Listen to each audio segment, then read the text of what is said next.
Hi guys, Masquera say, hello guys, Masquera say, guys, Masquera say.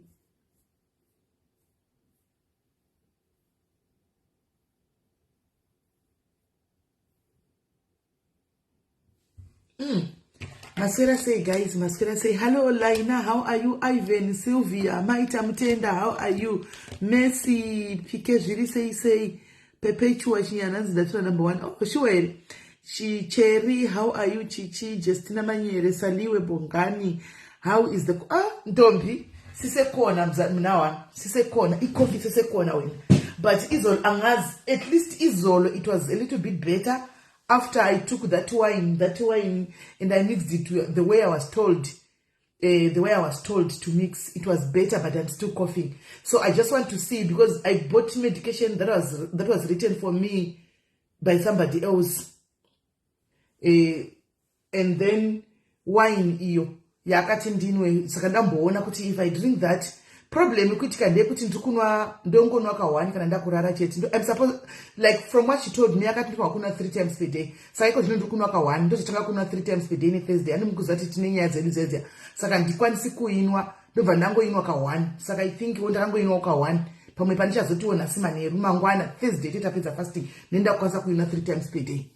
Ndichanera kutoitakura ndina nebasa maybe ndomwira ikoko nemalemon echipa pamwe zvinenge zvakunde ndakwanza iko ndingoona ka1 after 6 chete. Wanzi wine ipi I'm coughing iyo asi zviro zvakaita nani kufunge handakungokosora ndakosora ka1 and it was not that bad. Ndakosora ka1 and it was not that bad ish. Yakanzi ginger ish indoita kunge ginger ukosora uru ish yakanzi ginger what ye green. But kunogona kuwana imwe yakanzi stones but as long as yangonzi ginger chete I think inobatsira. Saka iyo wobva wadira ka kota wodira mvura inodziya inopisa actually imomo delta mvura inopisa yakati wandei wesa malemon mukati momo wesa zvihani mukati momo woma wesa zvihani wotoma. Saka I think zvinototibatsirewo mbichana. Nditofunga kuti hani yangu yapera ndifa kuti ndinotenga paTesco apa satwafara. Hansi since was my partner please and but all right. Masquera say guys, I hope Masquera anditika kwanzi COS ariko aiwa ndinava COS ndauya kuti hanzi poison. Melgate ukuthi chi hanzi virus ukutenderera. Yes, you get it from Tesco. You get it from Tesco. I see poison antinongo chimura kuchikosoro. Thank you Tombi, thank you. Andina COS dimamu andina COS guys that timbotaura nenyaya dzemaCOS chete nezvandiri kungonawo zviri kuitika. Remember kuti ndichingonawo zvimwe zvinhu kandi background anditika ndichingoya ndichingotaura kuti chingoudzana anditi takaenda nokuti vamwe vachiri kutowana maCOS vamwe vari kutopinda munyika. Pane mumwe mudhayari wedu akatopinda nesuro anditika munyika muno neCOS akatopindawo nesuro muno because akanga atomboita maissues neaccommodation yake ndobva andiudza munoti kwanga awana vanga vamupromisa vachi vakazoti last minute taisa hama yedu mumba imwe saka zvichaisa kanga asina pekusvikira ndobva ndamanyamanya kuseruko ndobva ndatoiwana same time ndakatozowana yakanaka ine ensutu nechichichi. Saka akabva pandakangoti akomoche ndaiwana ibva atumira mari yake chibva ndatobhadhira kuna landlord akabva akwira akasvika nesuro. Just mix a shot of wine, drop water, lemon squeeze and ginger, 8 tablespoons. Ndizvo zvimwe chete zvandiri kungoita rumbi ipapa tungoisa mvura inopisa toisa malemon antika imo ndofunga ndo ginger yacho iyoyo. Okay, saka vanhu vachiri kuuya nemaCOS guys. Chekutanga regai ndikungokupaiwo information anditika munongoziva kuti sisi tozara vanhu vakawanda tine connection dzavanhu vakawanda anditika vanenge vati kwakadi vakasiyana.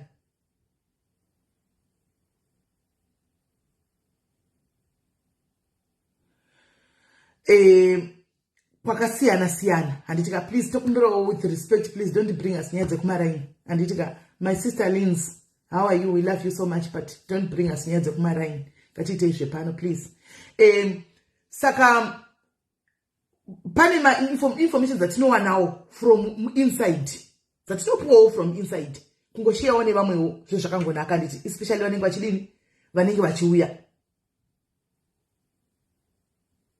animaona. So pane zvokuti hanzi vanhu vari kuita mamarriages aya enyaya amai ari kuita kuti vanapinda aya, please, kana makaita marriages, munhu wakaita naye marriage, know a lot of information about munhu iyeye. Ziva zvakawanda, bvunza mubvunzo. Handiti makachata kuti muite mapepa achona. Saka ziva mubvunzo, because hanzi vakawanda vari kudzokera paground, paairport, nenyaya yemapepa iyoyo. Ari kusvika obvunzwa, pane akadzoserwa, I think ainzi akadzoserwa, I think 4 or 5 days back, achinzi akabvunzwa kuti akabvunzwa mubvunzo kunzi murume wako anonzani, akagona kupindura, anoyerei, akatadza kupindura, akandandama. Saka ivo ndofunga vanenge vasingazivi, asi body language yako inogona kuwadza kuti hausi kusozva kutaura. Hanimaona, kwanzi akabvunzwa mubvunzo. Kwanzi majority, most of the people anouya, it seems as if vanenge vasingazivi about their partners. Mufunge. Kuchinzi akadzoserwa panikikiri papa, ipo paya, it was pakazotanga kudedzwa kunzi uyai muone munhu mwana uyu kutaura kwaari kuita and stuff like that. It was too late, akatotorigwa vanhu vakaenda tomuinterview vataona kuti hapana zviri kutoitika. Handika pakazodedzwa one of mumwe wedu ngatingoti vamwe mai vedu vane position ikoko kuhome office vanhu vari panapa. Handika ndivedu zvokutodaro vakuzodedzwa kunzi tauya nemunhu kudai kuti vachati vabatsire kana kuti kudii itu zvanga singasaiti. Because yanga tombobvunzwa zvakawanda hapana chanenge achiziva. Saka kana muri kuita manhikiri marriages enyu aya, please no more. Une right yekuti ubvunzwe zvakawanda kuti unoyerei, unozodai, because hanzi ko zvino vari kubvunza. Handiti maona, hanzi vari kubvunza zvakawanda. Munenge maita transaction yenyu yamaita. Hanimaona, then wasvika papa kuti wakuhlayiwa nemubvunzo. And ameno pane zvinongoitika. So kana makambozviona, even vari kuSouth Africa kana muchienda kumusha kana muchienda kuZimbabwe, paborder renyu riya vari kuBeit Bridge, pane zvinoitika chero une mapepa kwakakwana. Pane zvinoitika kana ukasvika paborder, munoziya, makambozvinotisawo kuti ukasvika paborder chero une mapepa kwakakwana, pane kamwe kafeeling so ameno zvinoitika. Kana kuti maybe ameno makambozvinzwa, pane kamwe kafeeling so kanongoitika kungoti waapa border kamwe kafiye kana chero une mapepa kwakakwana. Ndo kafeeling kanoitika kachinji kacho kana uri paairport ipapo. Kafeeling kako kanotoitika. Kafeeling kako kanotoitika. Hanimaona, hanzi port of entry haina professor. Anti muri kuona, hanzi port of entry haina professor. Anti muri kunzwa. Clara, pane ameno zvinongoitika so kani exactly kaenza kuti delile kako kanongoitika ikako. Hanimaona, saka hanzi vanhu vakawanda vari kudzoserwa. Ne anzina Heathrow experience exactly because unogona kusvika ipapo une 23 years uri muno, uchisvika ipapo utama ngonzi mapepa ako akamwana mapepa ako adambo maverify kana kuti ndezve fake. Anything can happen. Anything can happen. Ameno paborder anything zvinongoitika. Uchifamba une mapepa ako chaicho kuSouth Africa kuti paborder paya munhu ari kupepa kwataka kubvunza kuti akabata citizenship ataka kubvunza kuti wakaiwana sei, mira paside yototi anyaya ameno zvinongoitika so. Hanimaona, saka hanzi ini ndichitouya ndakasvika pakunzi budisa chitupa SIS MELLY indaive ndisina, ndakatodzoserwa. Ndakatodzoserwa kumba. Wati werengai kombeni. Kwanzi ini ndichitouya ndakasvika pakunzi budisa chitupa ndandisina ndikadzoserwa kumba. Saka wakadzoserwa kumba. Hanzi naEmily ndakatoita mudumbu pagate to my first entry. Hanimana, pane feeling inongo, it's normal feeling iyo inongoitika kumunhu wese kana ukaenda paairport kana kuti paborder. Hamene zvinoitika. Even une mapepa akakwana delila unotongopa hamene zvinoitika. Hamene zvinongoitika dela kana wasvika paairport. Saka vanhu hanzi vakawanda vari kudzoserwa paairport. Iko zvino hanzi havasi kutamba. Ini information inchingonzi udzaiwo vamwe venyu. Nokuti vanhu vanenge vachifollowa ma-silent followers havakomende havatauri handika, asi vanenge vari pakati pedu, vanhu vanongonifarirawo, vanhu vedu zvokutodaro. Ini kandikanzi information ndinongoya ndichikupai. Hanimaona, saka kana makuuya maita izvo zvinhu izvi, asi muzive kuti zvimuchato izvi zvakuzikanwa. Zvakuzikanwa zvimuchato izvi. Saka kana maita mongoziva kuti unogona kusangana nemunhu wekuti anenge achitoziva zvokutoti anokubvunzurudza. Handika, saka be careful. Musati madini mangofamba papa muchingopinda kunge muchingopinda unogona kupadzokera ipo paya. Handimaona, ipo paya. Hanzi no luck ndaive nacho, alright. Handimaona. Saka ndozvo ndangoti ndidini tiwonesane papo. Number 2 chandakaudzwa nzichivire. Ameno hanzi vanhu vari kuenda ameno ndakaudzwa nemunhu akaenda nemunhu diary so ndakaenda kumavisa izvo zvapa manje apa ane COS. Kwanzi kana makuenda kumavisa uku iko zvino kuHarare uku akaenda kuHarare, kwanzi unobvunzwa zvekei. hati muri kushiwa kwa unotosvunzwa mibvunzo yekuke iyo manual and handling munoibvunzwa kuke kuvisa saka kureva kuti zvinhu izvi zviri kuchinja every day. Saka kana uri kuenda kuvisa wakamirira kuti uda kuenda kuvisa, please refresh your memory ugara uchiziva zvinhu zvawakadzidza kuke, because hanzi vari kubvunza mibvunzo iyoyo. Usati wanzina unobhadhara mari yakopo unotanga wabvunzurudzwa mibvunzo iyoyo yezveke. Hameno kana varipo vakamboenda kumavisa recently vachiendesa mapassport avo kumavisa kumabiometrics recently, hameno kana varipo. Asi that's what I told. Achitoti hanzi ndabvunda akasvika pakubvunda zvokuti akanzi ndikatsa kwapindura kuti kudii muziva guys, ndikatsa kwapindura kwai ndakangopindura lucky enough munhu akaitawo zvokuti akaita zvokuinda kuma-practicals and chichichi. Saka zvimwe zvacho nanzi zvanga zvinhu taizviita inga iri common knowledge, but akabvunzwa kuti saka when do you want to submit your passport? Instead yekuti ati I want to submit my passport now, akapa rimwe dheti riri kure nekutya guys. Ndikati kuiona waigozesa dheti riri kure iwabvunziwa ngwadi wakasiya kapasipoti yako ipapo. Kwanzi ndakarohwa nehana kuti angechaenda mudumbu kandi ndakatoita laki kusumuka tisina kuzviwetera arimo mucomment section. Kwai ndakaita laki kusumuka tisina kuzviwetera ndakarohwa nehana zvokuti handitozivi. Kwai pandakazonzi go and pay ndoda kumupiwa chirisiti go and pay there when do you submit. Kwai ndakabva ndataura dheti riri kutaura dheti riri next month muna machi guys munafanwa kuuya nekupanika. Exactly yeso ani muri kuona right. Saka mogara makakana muri kuenda mawana ma-COS enyu muchiinda mamwe ma-basic questions iwaya ezveke ingogaraiwo makaziva mumusoro because hanzi vari kubvunza right. Driver's license vasikana, driver's license kana uri kuuya haisisina maswera sei. Kana uri kuuya kunoko usatenge driver's license. Ndakambokuudzai kudhara, now it's confirmed ndiri paground. Musatenge ma-driver's license vasikana. Don't buy my driver's license. Inda kuchikoro kukunda ndidzira kudriver. Dzidzira kudriver. Handika wonyatso kupinda madrum. Wonyatso kuwana license yako. Handika fair and square. Wouya. Nokuti ukatenga license. Zviri kuitika kuno ukatenga license guys. Ndakambokuudza kuti rodhi dzakasiyana nerodhi dzekuAfrica. Dziya. Bvunzai vamwe vari kuita manikiri nani zvazvo but chichiripo chikosoro SIS MELLY vanzi vanokuita ma-accident nenyaya dzerodhi idzi handimaona. So imbomirai kuti mutenge ma-license. Chingotora fight for your license ikoko kuAfrica. Fight for your license. I know kuti obvious chero kagona kudriver sei vanhu vekuVID vanototisiya something. Vanototisiya something whether wapasa anotokutsvagira chimistake chokusiya better kusiya something wagona kudi uchiza ndutonyatsa driver. Andimona pane kuti utenge license uchiyana yekuno nokuti ukasvika kuno kukatenga license ukauya kunoku rodhi dziya halo mama muri seiko machishongo mukatenga license rodhi dziya dzakaita nedzekudzuurirana murodhi nedzekumirirana roundabout chaiyo yekuno round sekuyaya roundabout yaya. You need to understand that. Bvunzai vari kudriver vari kufamba kudriver vachita kana jomke kana chiva kudze vanozosvika pakujaira havo hanimaona. But it's not something yekuti unokwanisa kungotenga license ubva tinda kuenda because unogona kusvika kunoka wopinda patsekwende kuti wozomboita futi 6 months uchishandira kubhadhara license iyoyo kubhadhara zvaunenge wakanganisa wabonderana kuti wadini. Saka chingoziva kuti license tenga license yako uye zvakanaka right. Topinda nenyaya nditi topinda munyaya tikuda tichikwira antika takupinda munyaya dzevanhu vazhinji. Inini handikutaura zvevanhu vakauya kudhara handika because inini experience yandinayo ndeye vana vangu vamwe vakauya nema-COS.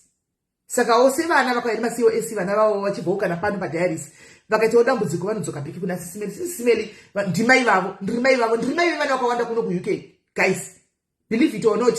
Ndiri mai vevana vakawanda vakauya kuno kuUK vakangotora huma dzauyawo kuAfrica tikapinda nawo muno vanza ndauya kunoku vakafara. Saka pakaita dambudziko they'll still come kuna SIS MELLY paita dambudziko ndibatsirewo pakati right.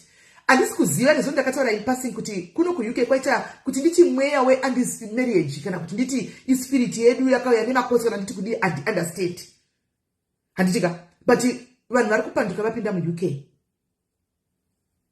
zvikuru sei madependence ari panguva yakaoma guys. Madependence ari panguva yakaoma. Mukadzi kana kaya neCOS tikusangana nezvokuti varume vari kuchema kuti ari kundiabusa.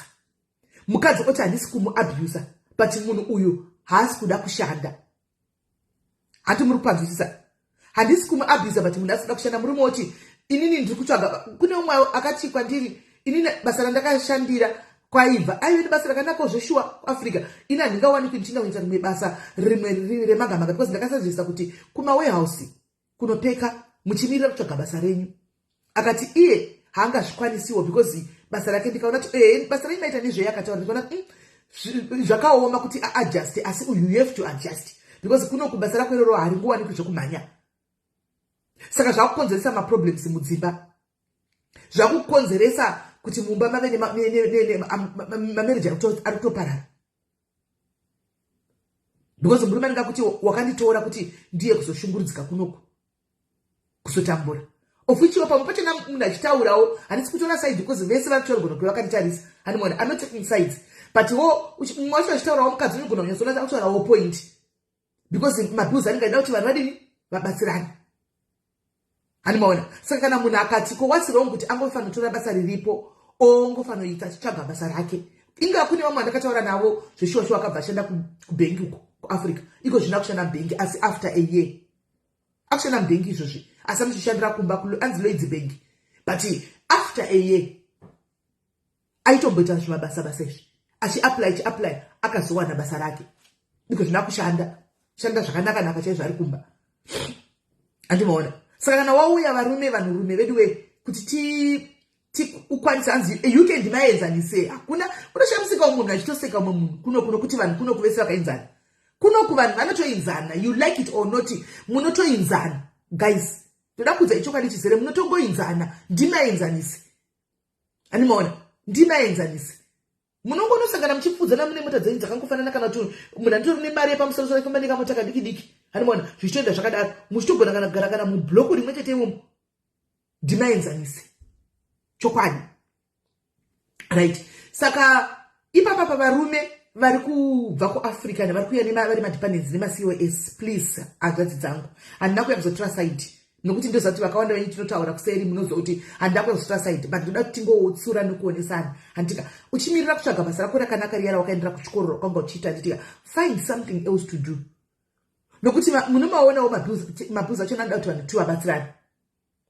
Unless makabva muine mari yenyu kuAfrica, kana makabva muine maservices enyu, but still you want to save that money.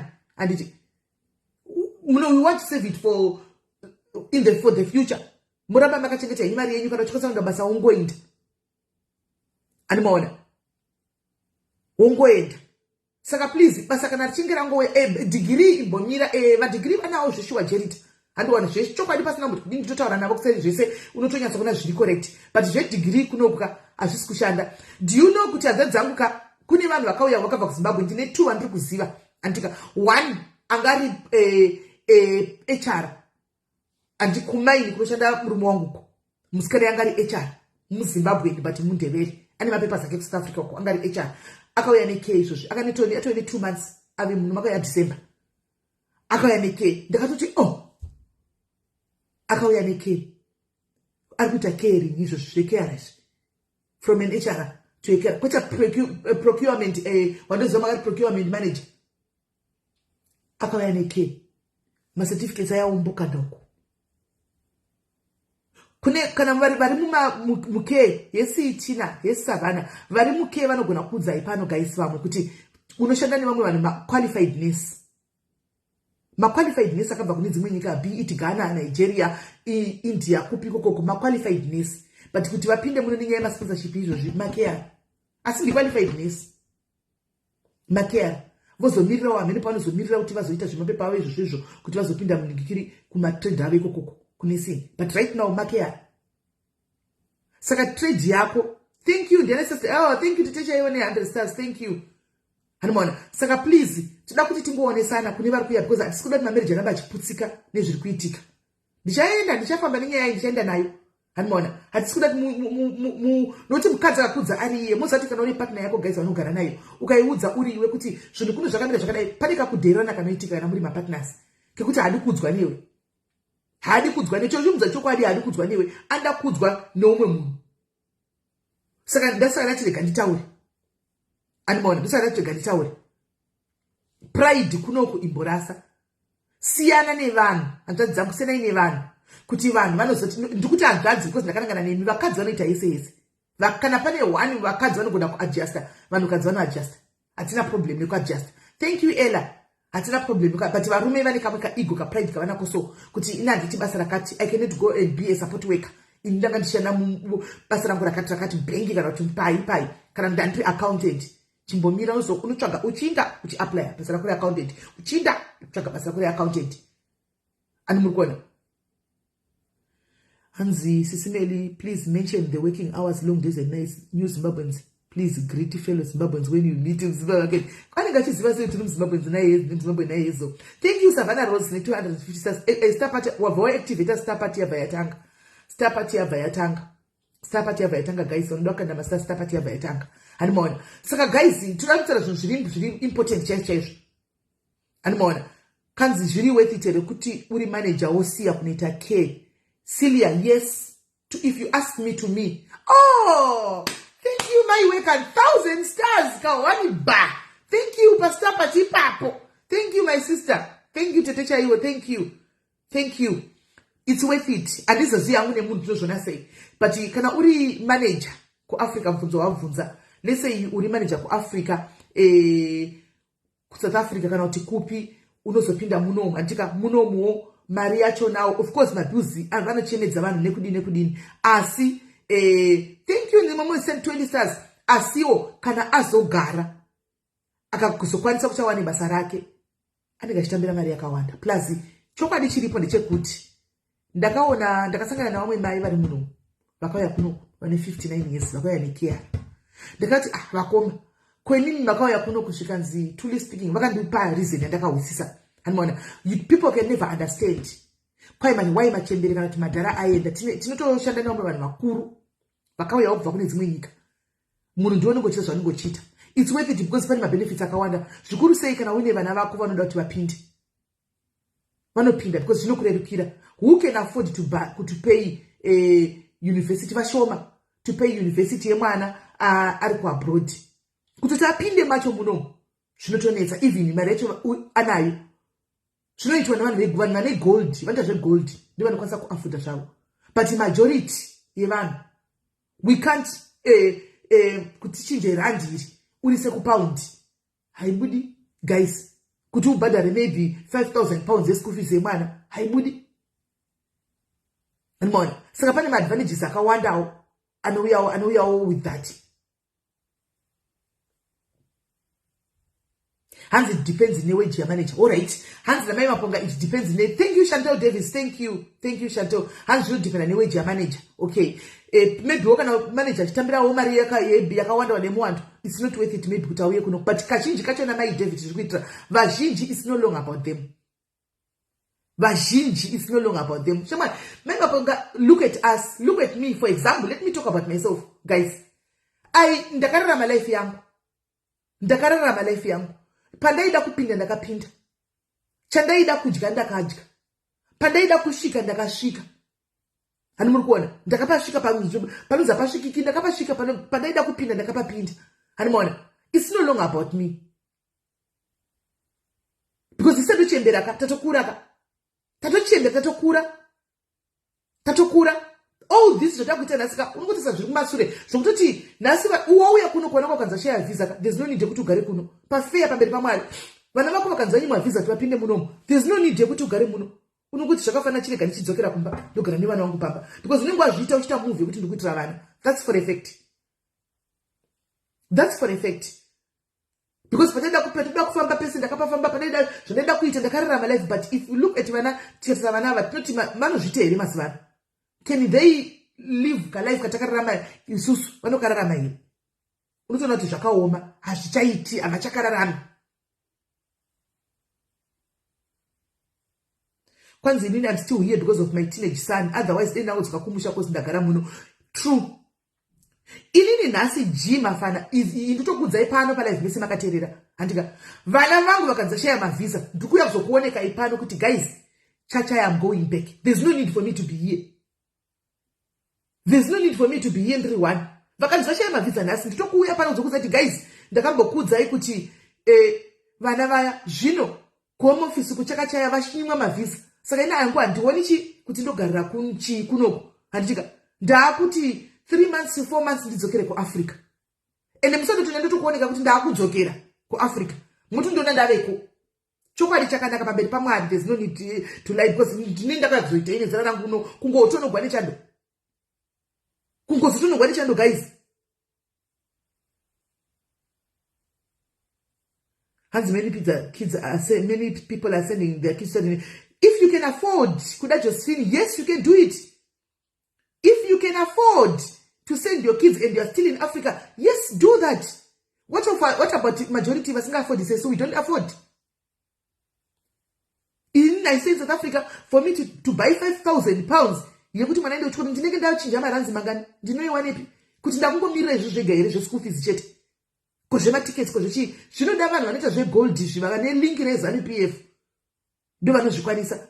Kana uri vana pombi ado napuna sesu, unoiwana kupi? Not majority can afford. Ndo vamureza kunzwisisa ipapo. Not majority. Iwewe chako Josephine, can you afford to send your kid here kuchikora iwe ku Africa? Can you? Can you? If you can, my sister, bless you. Bless you if you can. But majority has ibvunza timu ku Africa vazhinji vacho vari kurarama from head to mouth. Avasivesa kurarama large ku Africa. Majority kurarama comfortable chete. But luxury, how you want, zvokudaro. Unongochiko kurarama comfortable. Thank you, annunciator. Kungorarama kugona ngorarama comfortable, but zvimwe takupinda zviri deep unongosingazviwani. Kwanzi itai maskits musati madzoka. Handina munhu wekuita naye maskits. Kwanzi wamautenzana navo kunodzidza kuZimbabwe nekuda kwemusikadzwa. Aiwa tichasvika ipapo Flosi. People they don't understand. Hence I pay 6,100 school fees. I'm paying through my nose. Thank you. No, VJXC. And aniso kuvhundusirai. Guys, come on. Aniso kuvhundusirai. Ndikungotaura zvinhu zvingori reality kuti iwewe kana wakwanisa kuuya muno. Handika. Handi ukuzarisa nawo kuira kuno. Chingouya.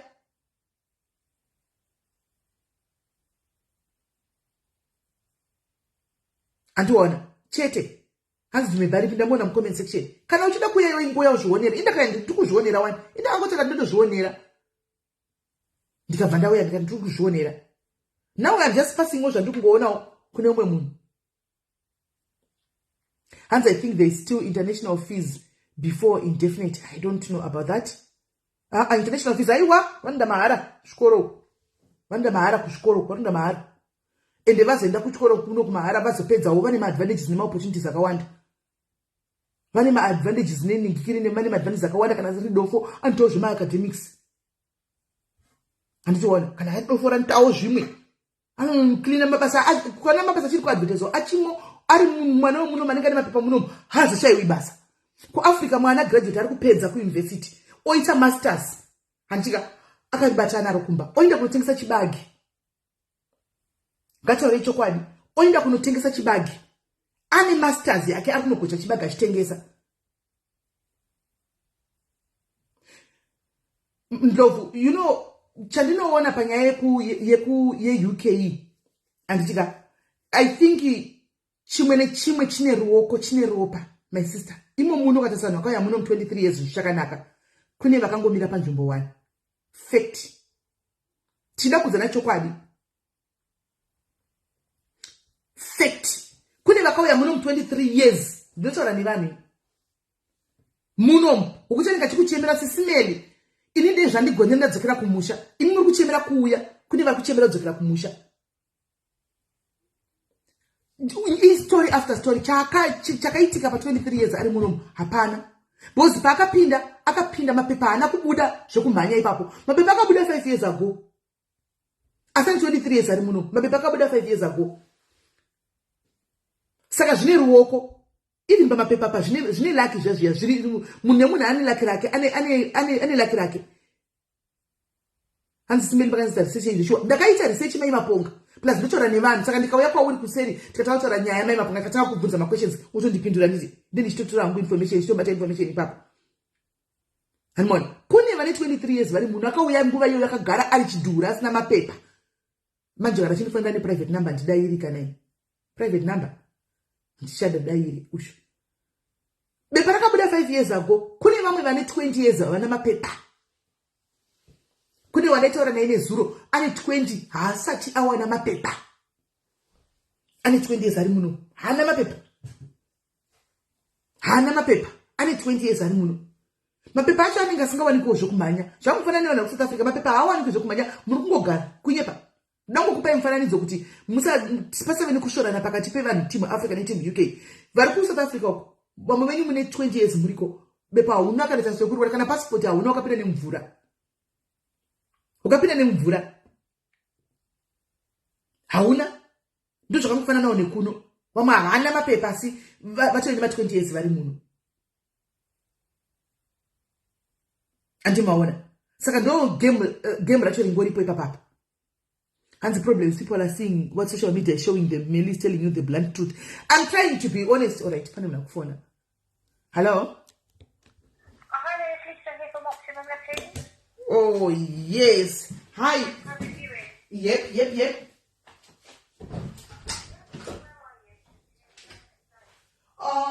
You said to me you were going to send me a confirmation. You send me a confirmation.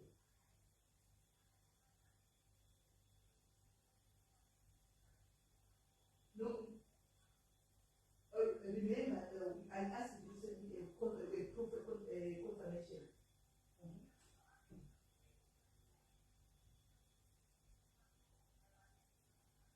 Yeah, not today, not anymore. Can you please put me another day when you can? Please send me a confirmation.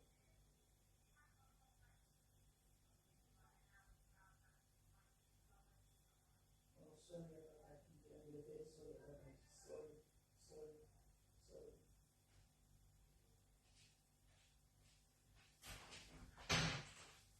Ah, name.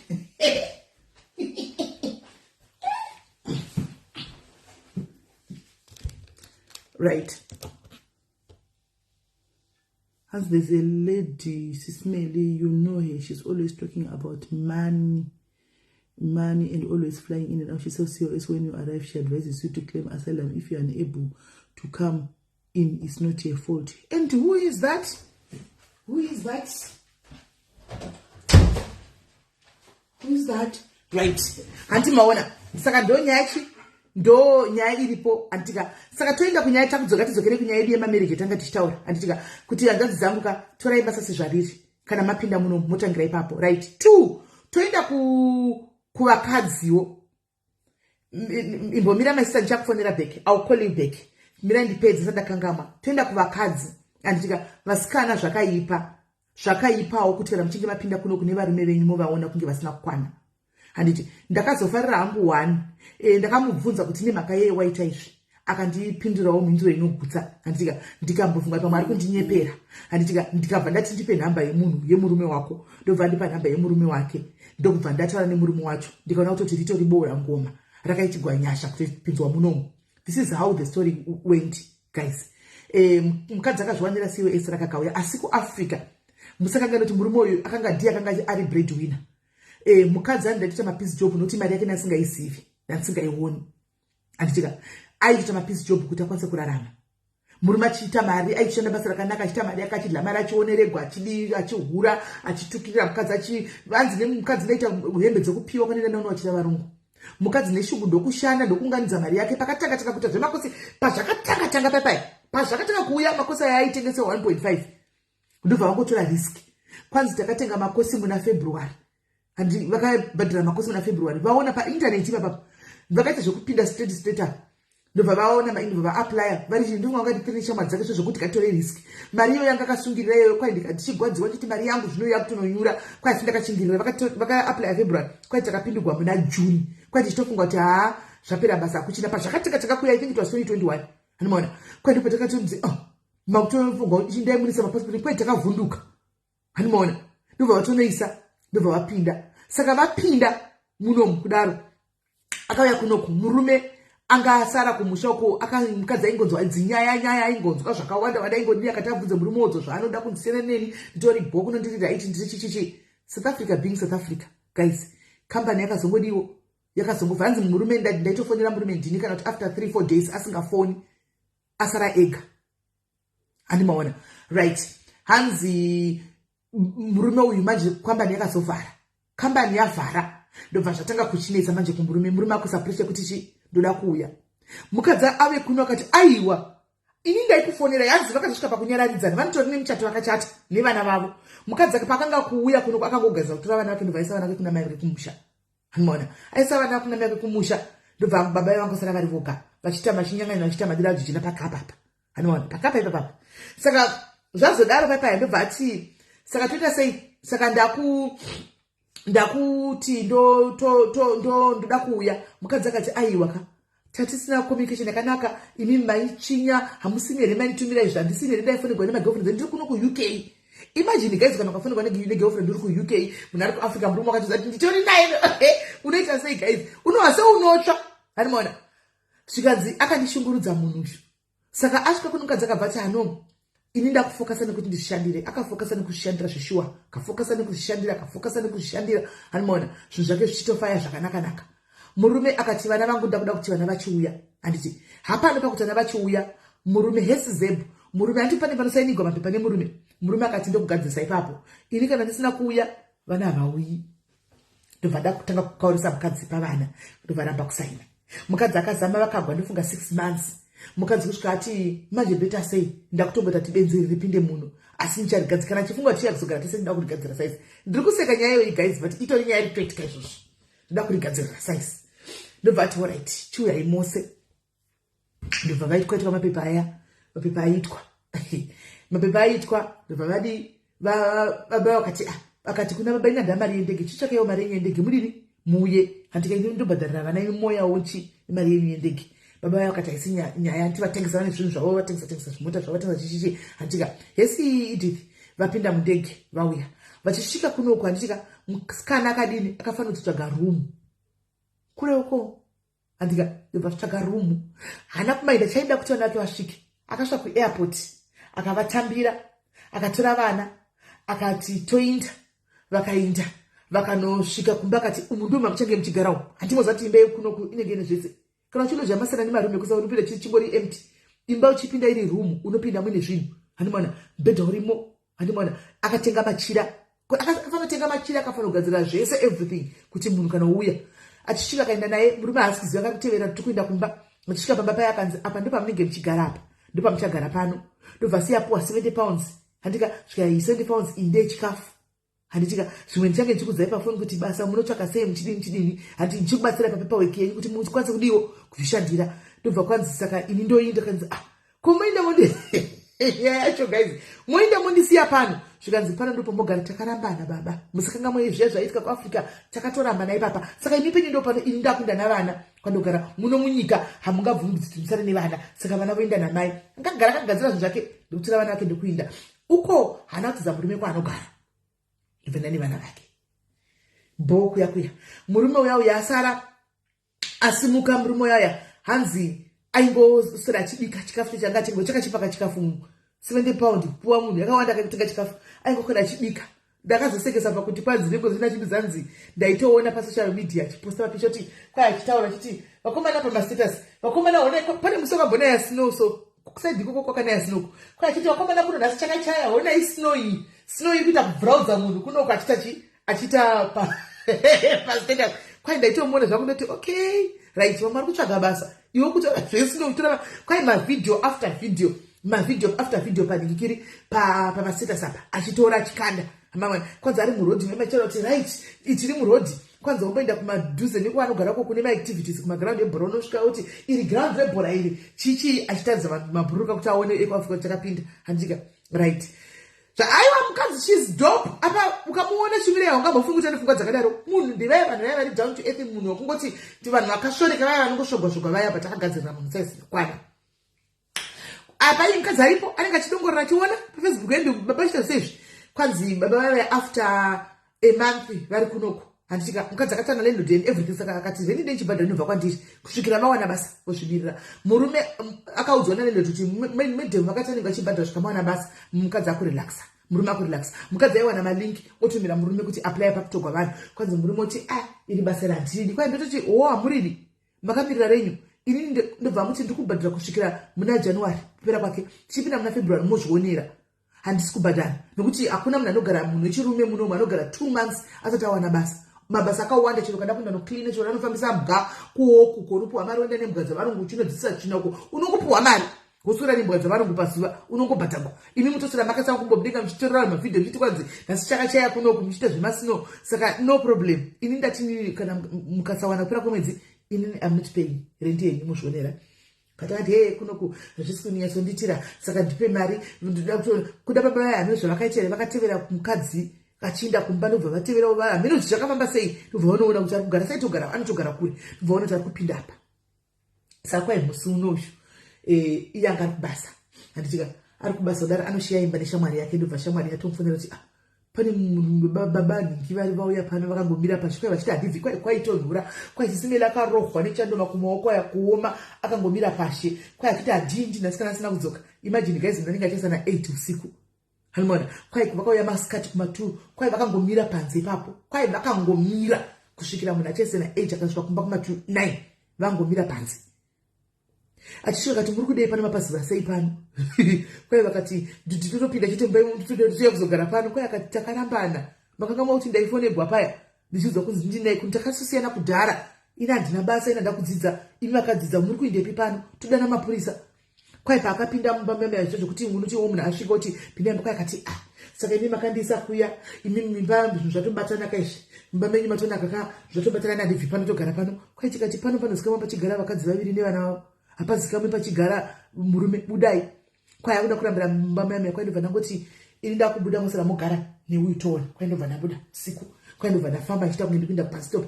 Kwai munhu akatona ndiri serious. Kwai ndopakabuda mbeva yachiteera kuti saka ndati kwai ndikati hana chatinotaura, munotobhadhara rendi yenyu usindo nenguva yatione vari mama, motobhadhara rendi mozvionera, handika motozvionera motobhadhara rendi yenyu. Ndakakudza kuti ndakupai December wose, January wese, zvino February handisi kubhadhara. Mwedzi wangu kunopera baba vaya dhololo havana kana senti. Chikafu vaitengerwa, chikafu vaitenga zveshuwa, achivatengera asi rudo hapasisina. Anoita move on ikako, anoita move on mukadzi akati ndimirisira nebasa rese. Baba vaya mwedzi wapera rendi vakati mari yangu here ndikaipa papa, takupinda muna February apa. Baba vaya vakakwai vakangobva kuseni, mene amai vaya vakafonera kati ndikuuya kuzokuunai ikoko, ndiri kuita zvandamira mushe kuno. Kwai ndobva wangopuwa chi, kwai amai ndobva yambofona ichida kuzama kuti zviri kufamba sei. Kwai ndikati I don't even know you. Pandaishungurudziwa nehama yenyu ndakakudzai nyaya iyi, mukatadza kana kundibatsira kana kudini, nhasi makuda kuti ndidini. Kwai ndobva akuda chitima mene machataure marokesheni, ndobva enda kulokesheni ikoko kundikutiza renti nanhasi ndokwaari ikoko. Asi vanhu vakakadi, vanhu akavawanda, saka ndokugadzirira chi vanhu size ikoko, right? Varume ati munoona mabatsiro muchizivenyi kuti mune maCOS, vakadzana maCOS, dzikamai, dzikamai, nokuti kuno kundida kuti ndakukudza ichokwadi. Moda kudzwa naSIS MELLY vakabva kuAfrica mafikizo uzuro uno, yatika ndikukudza ichokwadi, right? Topinda pane mumwe murume akauya kuti akauya neCOS. Murume akauya neCOS agadzira mukadzi wake nemwana, mukadzi akane nhumbu nemwana kuti vauye, vauya mukadzi akane nhumbu, handiti child care yamunochema every day. Mukadzi ndobva ndobva batsirwa kunoko. Murume ari kuenda kubasa zviri kubhadhara, handiti ane mapeace job, anogara nemari yake, handika anongopa mukadzi 50 pounds kana achinge atambira. Ngoti 50 pounds ndiyo hanzi anobhadhara ndotenga chikafu, ongoti 50 pounds ndo yako, handitika.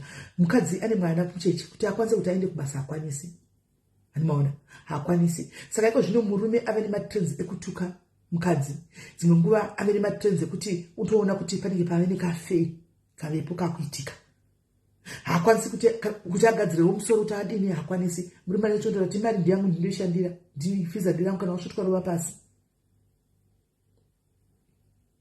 Hanzi SIS MELLY makanda ndapusa aiwa chero kapusa chisiri chedu mama grade chakona mwari wako. Sisi takatopedza pedu, zvinenge zvave zvakona mwari wako. Sisi pedu our party we did. Zvokuti wazoputsa tana kuputsa grey yako na mwari wako. Sisi pedu takatopedza, right? ndobva akutanga vanzi akutsvinya mumba memanusina rugare yave yatove wrestling every day. Murume ataura zvaanoda vachitaura pamafoni, mukadzi ari pachidini. Apa mukadzi ana zvanokwanisa kuti anenge ane mwana mudiki kuti aendewo kubasa akwanisi. Otodzwa kunzi shanda akati ndoshanda sei nemwana saka ndoita senze amene ngona ikutamba. Anoona hanzvadzi yangu kana wakantarisa upenyu unochinja upenyu ivhiri. Maticho ari kuita mukadzi wako. Ndizvo ndakati handimubvunzi ndakagumbuka pozi mukadzi akutotya akutoita zvokunamata murume. Akutotya zvokunamata murume zvezvi. Kuti ndikadzimwa ndikadii kunoku apa mwana mudiki ndodini. Ane chimwe chimwana chati kurei. Saka mukadzi dano kama kusenda masikuru odini zvese odzoka nemwana odini murume ari kutsvinya. My brother, zvinochinja. Zvachinja kana vakadzi vazokupinzai bhizi motanga kuti zvakati. Musakangana kuti muno zvakawanda zvinofevhera vakadzi. Zvinhu zvakawanda varume vari kuenda vakadzi vavo kunokuka. Please teramirai. Teramirai. Teramirai. Teramirai. Nokuti manje ndikuona matebhusa ya10 yamuri kuita mwana uyu kawo. Ndichazodzoka pano ndichitaura inini. Right. Hende kune murume wechiti ndati muone kupanduka kwaita mamarriages munomu. Iyi yakandirwadza but ndongotenda Mwari kuti Mwari vakanaka. Yandoda kutaura iko zvinezvi. Mwari vakanaka. Mukadzi uyu arimo munomu. Arimo munomu. Mwari vakanaka pane uyuzvu. Right. Hatitauri mazita. Murume akauya neCOS 2022. Auya neCOS akatira mukadzi akauya. Mukadzi auya kunoku ndobva vagara. Kosi remurume uyu ranga riri 2 years. Saka 2022-2023 handiti kosi ranga riri 2 years. Saka auya kunoku mukadzi sedependent akanga awana basa rakaishandira. Andika chishandira. Handiti towards bva murume achitanga kuti inini handichadi nezvako. Saka iwewe ndichaita pandichiri kuti nyuwa COS rangu iri anga ne 2 years handiti ndicharamba chikusesedza kusvika tasvika paindefinite. Woita yako indoita yangu. That was the agreement. Mukadzi akanga zvikamchira kuti right baba vave nomwe munhu vave naye. Murume akatouya. In fact mukadzi anoti hanzi akatosvika akatozosara ouya kunoku. Hanoona auya kunoku akatowana baba ava akatora mukadzi uyu akandomisa kuhama dzake. Akati ndichaini chikutora. Mukadzi akafunga kuti baba kunda kubasa. Akaona atogara vhiki saka vainetsana kuti uri kuzondora rini kusvikira vazasebvunza kuti wakauya nemukadzi ukasiya pano uri kuzotira mukadzi wako rini kusvika ati hazvichaiti kuti mutore. Havana tombovhira vagara vese kana panogara murume wacho hapazivi. Ini ndave nemwe mukadzi kunoku. Havana mbovhira kugara vese. Ndopa vakaita agreement yekuti asi ndichadi ndichakusesedza kusvikira indefinite yachona yauya then woita yako. Handimaona. Saka ndo yanga ndobva azvigamuchira kemukadzi ndobva tsvaga basa neshungu ndobva tanga kushanda. Atanga kushanda kudaro paya hariti yaza kosi rapera nemurume izvo zvapa rapera. Andika rapera murume ndo pakati ndazofunga andichakwanisa kuti ndikuise pakosi rangu iri. Saka you are left ne murume akabvainda kune mekamba ndobva kosi rake rimwe new one and everything ndobva siya kuisa mukadzi uyu nemana pakosi rake murume uyu. Saka mukadzi uyu angasara ini pakataura angasara ne9 days kuti adzokere kuAfrica. That is 2 days back. Angasara ne9 days. Kana pane pandakaona kupa mukadzi wandoti ane zvake. Anogona kuva ari mucomment section but vamwe venyu vari pacomment section nyaya muri kuiziva because tatichitaura kuseri muri kuiziva. Ndo pandaona ruoko rwaMwari. Ndakati mati mazuva mangani zvikanzi 9 ndikati nai Mwari 9 days apanga kutsvaga kwese kuti handichazindodini ambotsvagawo but atosvipira chinenge changoitika ndichocho. Ndopa akazouya akati SIS-MELLY hapana zvamunogona kuita. Ndakati mirai. Ndakavata chiti chichi kuitika ndasina kunyatsokuisa nyaya chiti nyaya ine maburi. Mangwana china chimuka ndobva ndamufonera ndobva ndati ejai munhu uya tinyatsonzwa nyaya iyi. Pane pasiri kunyatsondibatandira zvakanaka. Ndobva pane baba asiri kunyatsondijekerawo. Ndobva ndati tinyatsozomubvunza ndega. Susan hachati ndoiziva. Susan knows the story. Ndobva ndati nyaya yasindijekera dzokorodza nyaya yako. Ndobva adzokorodza nyaya yake ndobva ndanyatsochizomubvunza tatava paconference call. Ndobva ndanyatsozombobvunza mubvunzo. Ndobva ndidavira panga pasina kujeka kwandiri nini. Ndobva ndanyatsooti okay ndo zvakaitika. Anoona. Ndobva ndati vasikana ndovatoyi ngatibatsira neswitch kwasara 7 days. Andika pasara 7 days tabva mu9 tava pa 7 days. Tiri kubatsira tsvaga switch 6 days vakomana manje rinowanikwa kupi zvinoita Mwari. somebody just came into my mind ndobva nenda kune munhu yamunhu wechirumi ndikati my brother ndine situation yetiendi pano zvandikuudza ndine maconnection evanhu vanenge vari kumusoro but vasingatauri vasingaloud vakanyarara to protect their jobs. Ndobva ndikati my brother handisati ndambokuvinga nchida favor. This is the first time I'm coming to you for a favor. Ndobva ndati zvikanzi WhatsApp ndikati uri free here ndifone zvikanzi ndikati fona. Ndikati my brother pane situation iri pana pane nyaya inofana musanangurira nyaya sezvai pane mamwe madetails andasirira kukuudzai hanimwana pane tumwe tumadetails andasirira kungokuudzai hanimwana but iye ndakamudza chokwadi chese because tumwe tumadetails hatizoiti kuti nditaure pamhepo hanimwana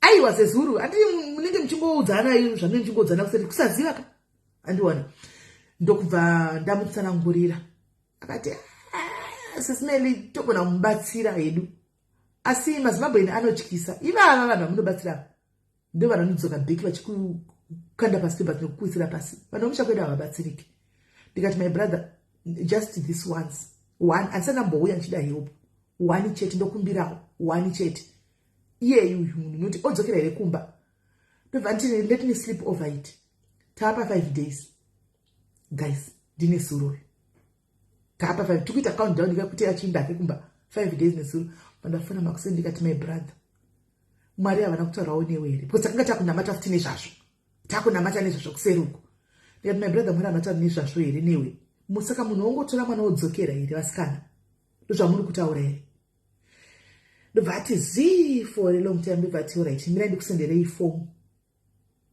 afile Zimbabwe Grace munhu wechirume Grace ndiye akadaro kuti maZimbabwe ndinozviona vanhu avachabatsirikiwa munobatsira kwedu kuri vanhu vesi toxic but kwedu zvakanyanya vanhu vamunobatsira mangwana ndo vanodzoka achitoseka achiti ndakakuona muchinzi makanga mabambaridzi mavhiza kwai makabambaridzi vastenzi achifanira kuseka kati ndakatoseka ngati nemaziro SIS MELLY nemari dzataikutumira muri paAfrica apa chiti mutitire mairens tichivaka chidini mari dzacho dziri kutaurwa nezvaitaurwa ndakafanira kuseka but anyway as usual ndaingoti demarama makanyara because ndati comment ndikabva ndatoseka ngati ndozvinoitika my brother vanhu vatinenge tinavo mukona mudhuze ukuthi takutotya kuti mngane kabuda tichivaudza because unozowabira vanhu andimaona ndobva ati regai kutumira ifomu afile ifomu ndizosere ndakawa kuti mwari wangu ndobva andisenderani kikiri ifomu riya ndobva ndamanya kufonera mukadzi ndakamusendera ndikaona kuti ndaingodongora kuti ravhurwa here asingavhuri meseji ndobva ndita zvokufona ngati iwe vhura meseji kuti kuti akaunti dzari pasarwa 4 days vhura meseji yako uku ndobva vhura meseji yayo ndobva ndikati fila fomu iro riri rine zvakawanda zvekudiwa but tofila attach everything tizosere bheki udzosere papa dzosera fomu kwarefa wakudzokera zvese zviri papanhingi madetails ese ari pepapapa apa angasinawo zvimwe zvanga achina pepangasiya kumwaimbogara akamhanya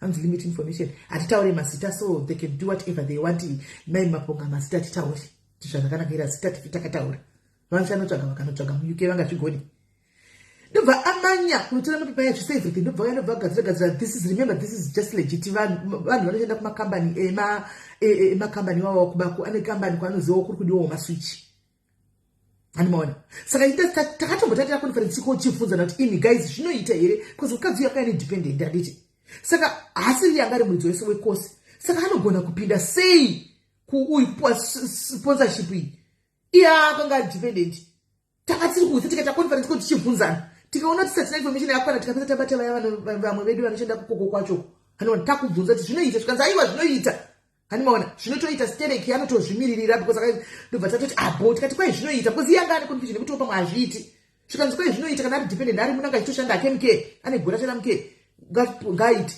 saka ndokudi kuwana switch kwakatoita izvo zvari bhizi ari mubishi zuro mufunge tatasara ne4 days tatasara ne4 days kuti achikwira ake ndege achidzosegwa kekumusha 4 days saka izvo zvari bhizi nangu kuzomucheka nhasi hasa ndamucheka kuti ndiwo tei vave papi mufunge asi uchingozviona zvakadai ndakangoti mwarika makanaka ndichingona mata kuti process ipere zviite zvifambe because patove ne4 days kapa ndodzeka dzasara handitimaona so nekuda kwemurume hanzi anga ane english here SIS MELLY english akati anga naye akanyorera kuno takabvunza nzanga english anga naye akaitira kuno zvinhu zvacho kunoti kana mwari vachida kuti vachiziva kuti meri anogadzira tafura ka unoita zvimwe zvinhu usingazivi kuti mberi zvichazokubatsira ndo zvinhu chakabvunzwa nevani chekutanga vakatobvunza takafona vakati ane english here tikati zvikanzi zvinoita ende zvawamubvunza ndomubvunza watakabvunzwa nesuru english anga naye akaitira akanyorera muno english yake saka ndopatiri apa. Saka ndiri kutaura kuti matsotsi akawanda England zvisingaiti. Matsotsi ndiwo varume vacho akakwira akauya kunoku akabva kuAfrica. Remember kuti it's just a change of location. Tsotsi ragara chingori tsotsi kutenga ngokwira ndege rikauya muno chete. Munhu agara angori mbavha kana kuti angori muroi. Change of location kungokwira anongouya neuroi hwake, anongouya neumbavha hwake, anongouya neutsinye hwake. Ndozvanenge achingori munhu. Change of location. Handimaona. Saka ndozvikuita hanzvadzi dzedu izvi mamereji ari kuparara muno mamereji aparara. Hanzvadzi dzangu chengetai vakadzi venyu makabva navo kuAfrica. The effect yekuti wakambomukudza ndege uchiuya naye kunoku uchimitira mapakurira kuti unomuda ndije. Kana pane zviri kunetsa garai pasi mugadzirisane. Garai pasi mugadzirisane mutaura netsanai murimo nemiwo vanin'ina vangu vana vangu vamwe vachona handi kana uchida mereji yakwambomutira mapawo yakunoku handika kana chitoenda kumabasa basa yako wondodzisiridzei zvei. Mumba mese vagara munokonaniwa but kwete zvokuti mobva masiyana nenyaya yekunyengwa. All that glitters are not gold. Ukauya nemurume woda kuononyengwa neumwe munhu kubasa kwako unoparadza imba yako. Unoparadza imba yako. Munhu ari kukunyenga kuone murume haakudi. Anokuda uri pamurume wako. Ukabva pamurume wako chiteka ndipo unoti haisi nyama. Zvokwadi sina kudzana chokwadi. Chikomba chinokuda uri pamurume wako. Chimuudza kuti murume andidzinga kumba uone kuti masamba anochinja. Uone imiwo hanzvadzi dzedu. Zvokuti vasvika kubasa kumasangana netuvasikana monyengana kuone mukadzi. Zvinoputsa dzimba dzenyu. Remember kuti kuno kwakuna cheme yekuti munhu anofamba murodhumu achinyengwa. Hakuna chokwadi ndoda kuti guys chokwadi hakuna. Chero nidhi yehembe cheche kunoka hakuna. Pandaiudzwa nemamwe masisters angu ari kunoku achiti musatakura hembe manika ndaiti vanopengera. Hakuna. Ukabva kubasa ukapfeka hembe dzako dzangu ukapfeka kusvika kumbongogeza wakutopfeka bijama. Weekend kana uripo nongosora kushitendera kuri bijama rako nokuti pazapa pasitobudika izvo zvine chando. Unobuda uchindepi? Chero une shadi. Unobuda uchindepi? Hapabudiki. Nasi ndiri ofu kai ndigeza ndanda kubasa kai. Ndakogeza ndikadzokera kupfeka mabijama angu ndiri muno. Hapabudika apa. Nokuti kutonda unokounoinda. Kungoenda kukasa nekudzoka mumba. Kungoenda kukasa nekudzoka mumba. Hauna zvokuti toti kwanzi kudini havana nidhi yekutenga hembe kuti vasora chitoshaina nehembe vanhu vekuno kuUK nokuti kokutopfekera kwacho hameno musama maybe pavanozofamba vachienda kwavanenge vachienda but majority most of the time kunenge kuchingotonhora. Kungopinda mumba mako wabuda makuseni uenda kubasa inganira nebhasi 1 todzoka nebhasi. Ndo life yacho iya. Kuinda kwanoita kuseni kuya todzoka wotopinda mumba. Ndo life yacho.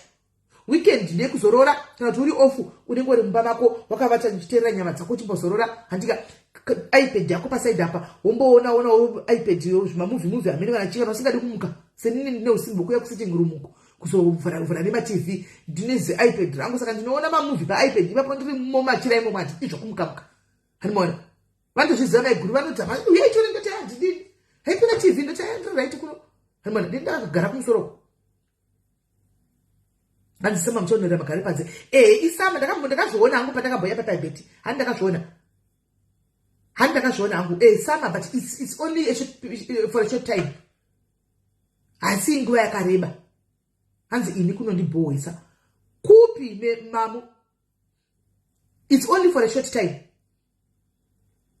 Winter vanopedza ushunguri pakubudisa magari ipapo todzokera kuwinter ndo yakareba nditi hanzi nditenga hembe handiseki handisi kuti musatenge kuda. I'm not saying don't buy.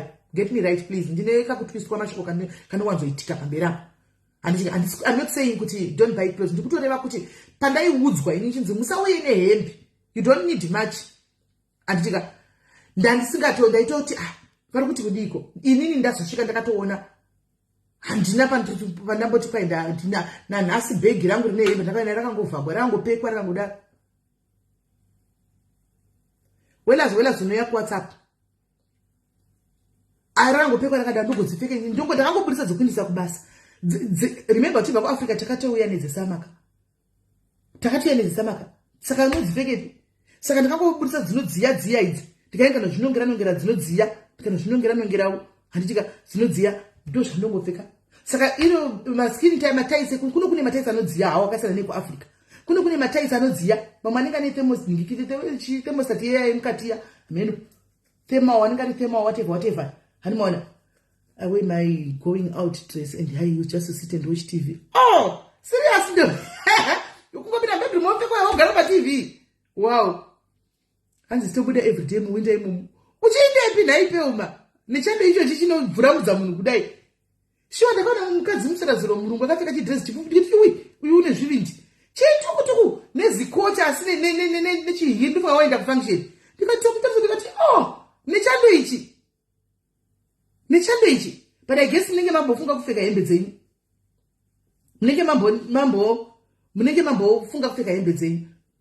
Hanimaona. So ndosaka vanhu vakwanda vakuno kwandinoona vazhinji vacho vachimwa mawhisky. Ani whisky inodziya.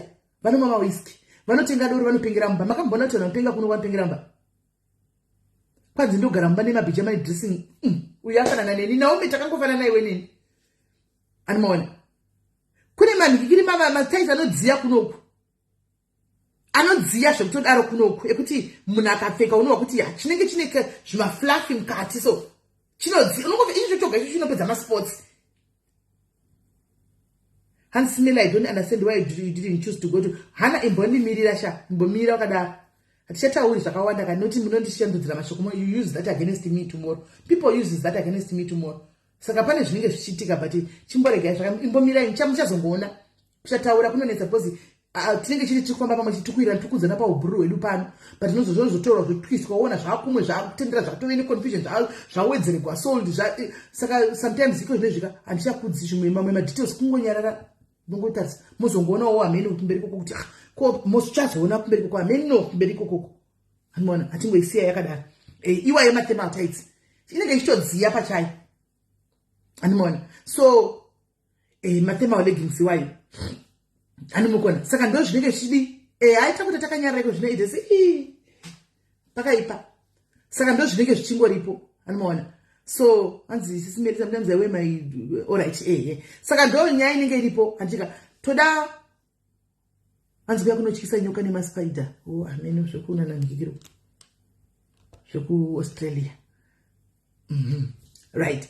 Anzi 7 months Mike Mbala likona winter 7 months, 3 months summer. Summer yacho handisatiziva kuti summer iyi inoita kupisa here kuti inotokurudza kukata. Hanimona handizivi. Andimona so ndo zvinenge zvichiitika saka maona ndatoona kuti mweya kune mweya wema anti marriages kuno ndatoona ini ndiri mai vevanhu ndisisi vevanhu whether people they like it or not izvo zvazvirwisi because doi anointing itori pandiri people they still come kuseri togona kusaya palive zhinji nenyeti chiprotectawo zvavanenge vachiprotecta but ndinova kuziva ndinongoti siya nyaya yako kana ndapedza basa ndochadzoka back kwauri nokuti kubasa nesingashandisi foni ndeyebasa hatishandisi izvozvo andimaona so nyaya idzi ndakudziziva kuti mamarriages ari kusheka muno muuk vasikana mamarriages ari kusheka muno umu by the way anzvadzi macos ndanyora kuti macos apa ndiva ndikutsana nezvavo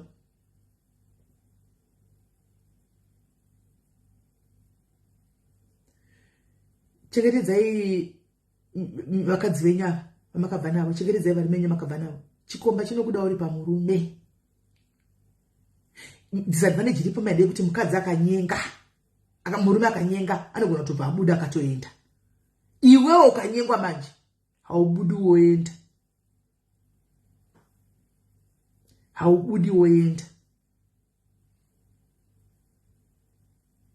andimukuzwisisa haubudi woenda saka ndo disadvantage iripo zvokuita mafezi enyu muri kubasa marriage dzaparara anzi kune David apera mamarriages aparara Steve apa it's so sad ndotaura nevana ava it's so sad marriage dzevana ava dziri kusheka ende unototi uchikotesa murume wacho naye achitaura da unotoona kuti hauchatogoni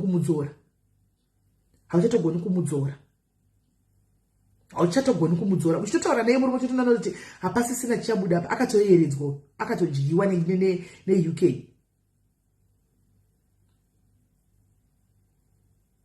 hanzvadzi dzangu teramirai kune vari kuuya ivava vacho vachauya nemacos but kana muine maproblems enyu hazvirevi kuti marriage haiti maproblems garai masolva maproblems enyu wiriranai regereranai wiranai moregerana moya motanga fresh start fresh ingochinjai machinja location handiti environment ka chibva imangochinjawo zvese mongoti waitwa giving our marriage a new start.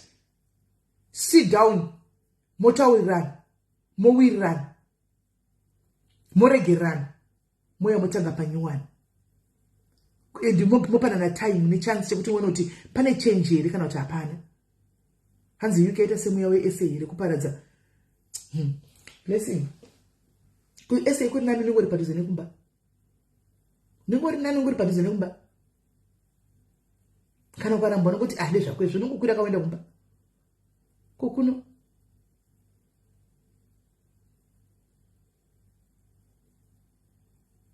Hanzi marriage nzima anotasi anogara because vakadzi vazhinji havana zvikwanisiro zvokusiya vasvika kushanda vanosiya because vane mari. Ndo zvandiri kutaura izvo taita exactly. Anenge asingasanyengereri. Ndakuenda pane nyaya imwe. This I hope my sister kana kuti chii it's you. Andichatauri zvakawanda because ndosati kumba kungaita marriage makungatanga pati muzive kuti ndiritori sisi yevarume nevarume venyu ndiri sisi vavo kana vakanditesa vari kuona tete kunoko. My sister each my sister each my sister each chinoparadza munhu each. Ndakafanirwa nemwe hanzvadzi yangu achitaura handichazivi ndoita sei. Ina hanzvadzi yangu panapa handichazivi ndoita sei. Kumba kwangu kwatongwa nedoro. Mukadzi ari kumwa zvekuti anokangamwa zita rake. Kukangamwa zita rake chairo chairo. Akatanga achimwa zvishoma. Iko zvinezvi anopedza sikesi riya ka1 ari 1 kana apedza ipapanze abuse yanenge kuita verbal abuse. Pasofa kana kuti pachii iyi waini kai ndikutaura doro. Ndikutaura doro. Apa murume hanu is got a very good job. Murume ndiye akatoita kuti muri yenje akasvaka taita zvakaitawo kuti mukadzi apindewo pari right akwanise kuwanawo kuzvimirira chini but murume wacho ane forward manje anoita tunhu twake. My sister kwanzi ukasajesta kuti rehab unotukwa kunde hakuna. Murume akanditi kwanzi ndikada kuti kwai ndakabata foni yake ndikarohwa nehana. Hauri mukadzi hauri doro. Hana chiuri chanoita doro ramutora renda naye.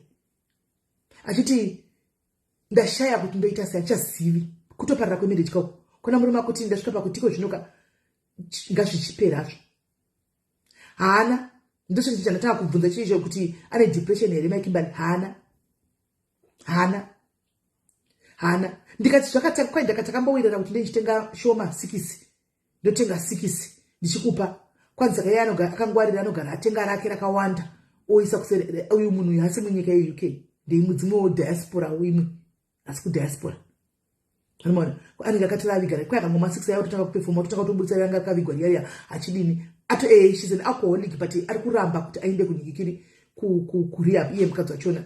Ende anga achinditi hanzi ukataura nyaya kuti kwai kunyika yaari vanodeclare munhu kuti alcoholic kana asingasagoni kana kudini. Kwanzi ndipo vanodeclare kunyika yaari kuti alcoholic kana achimbotoenda kubasa hava declare kuti ari alcoholic.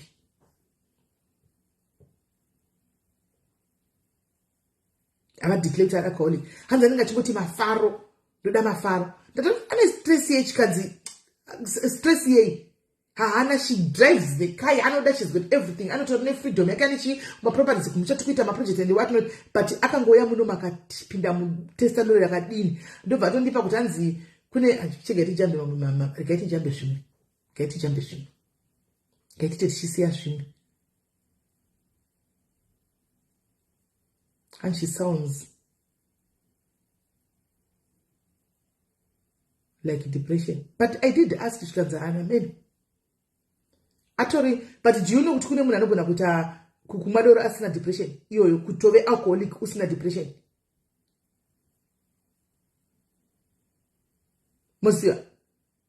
Asina depression chekungomwadoro irori.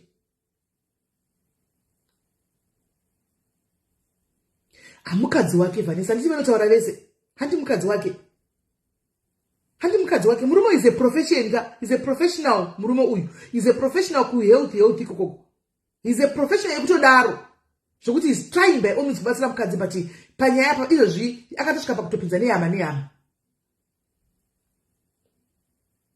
hanzi maybe she's unhappy, maybe I don't know, maybe I don't know. Kana zvizvo kuti I personal yake iye personal know how yake kuti I'm not happy in this marriage, maybe. But murume uyu is a professional ku health ikoko ende munhu ndiye akanoita kuti vave kwavari ikoko. Hanzi handi kumuramba. Anoda mhuri yake ka. Asaka iwe haungotange nekungoramba munhu. Anditi unotanga kumbofaitira munhu wako ka. Azama zvese. Kuhama kumachechi kupi kumakanselas ai. Promise kuti no ndicharijusa. Ndicharega. Obvunza kuti ndicharijusa kudai. Uya oritenga oviga.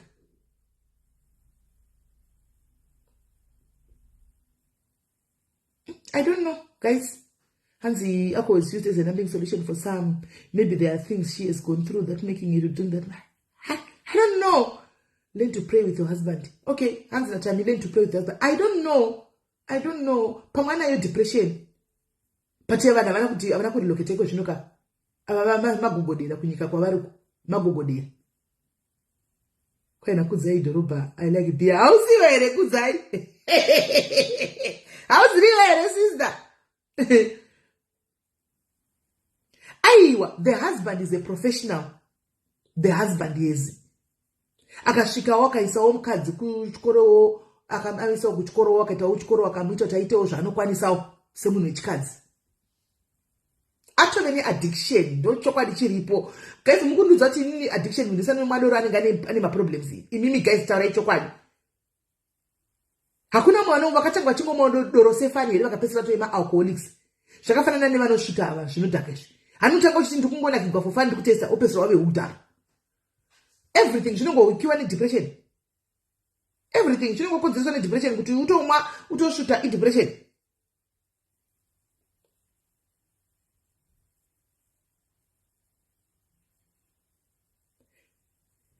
Mwana walini muna noenda kuma counselors kuko kuma private counselors iwayo akatadza kutaura. Hanzi lezo start from indona zvo zvinongotanga ini mayewo. Ini ndakatanga ndisingamudoro pala ini ndakatanga madoro muchiona ke. You remember guys? Ndakatanga kumadoro ku Africa koni muchiona chiti doro ndinetsa. Ndichima glass one amarula. Why? Ndaitoti one maitoti asismeli ma tips. Guys, ndakabva ku Africa ndakuma 6. Ndakabva ku Africa ndakuma 6 guys. Kwete 6 ma amarula, 6 zvibhodhoro zvibhodhoro 6. Nanda kuzvino. Ai stropes yenda kapedza 6 ini ndiri 1. Ndikati ndoga ndikati next time ndakupedza 12 ka. Uku ndo kutove alcoholic kawo. Serious, mozviziva ni guys. Africa ndichitaka kuti mozviziva. Ndichiti bhodhoro rangu rinoenda tigone munhu 100 amarula ndairova mwedzi wese chiti pa live 1 bhodhoro. Imwe next live ndoma futi glass Friday dzoga teti chimwa. Kwete 6 ma glass 6 zvibhodhoro izvi.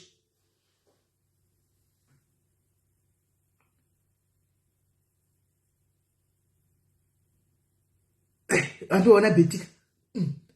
Ku 24 mazono ndakarega ndofuka ndikatoma ndoduduza kwa kosi ndakarega kutsuwa Christmas pa Christmas chepa ndambomwa andina anoona slowly unongostopinda slowly kwai alcoholic aiwa vi ndikuti ndomathangira azva ndikuchanga chero ndakatanga ndichimwa grass 1 ramarula asi of recent apa fletch up ndakamwa 6 pack. The next time ndorova 12 handizvo. The next time 24. The next time anchagorugara ndisina. Zvanotanga anchitogorugara ndisina. Ndomatangira zvinoita ndakutoswitcha from amarula yedu nejerai ndakutoenda kune mastrong staffai ana black label ana Jameson ana chi ndatozove chidhakwa manje kuti kana ndadhakwa manje ndakutorokosa. Because sometimes ndinokone subconscious usingazi I don't know, maybe kwai shamwa dzisingamudonodzidira ini ameno handiziva I'm not judging but kana chiripo ake kana akatarisa madzimai moziva kuti ndini ndechitauro munozobhuyawo kuseri handikatoonana because ndamboda kutry kuti ndiningirire nditi kune murume but angakabatikana nditi ndipe ini ndikiri nditaure naye angakabatikana zvisingaiti because atoshaya kutoita sei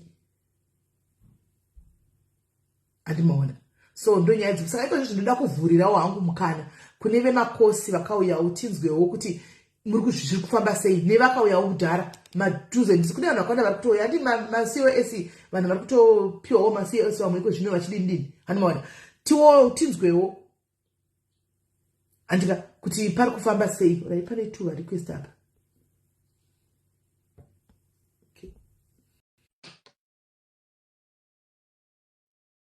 fonai uchiva fana bheka chifonera ifanai mufonera bheki akaipa guys marriages diaspora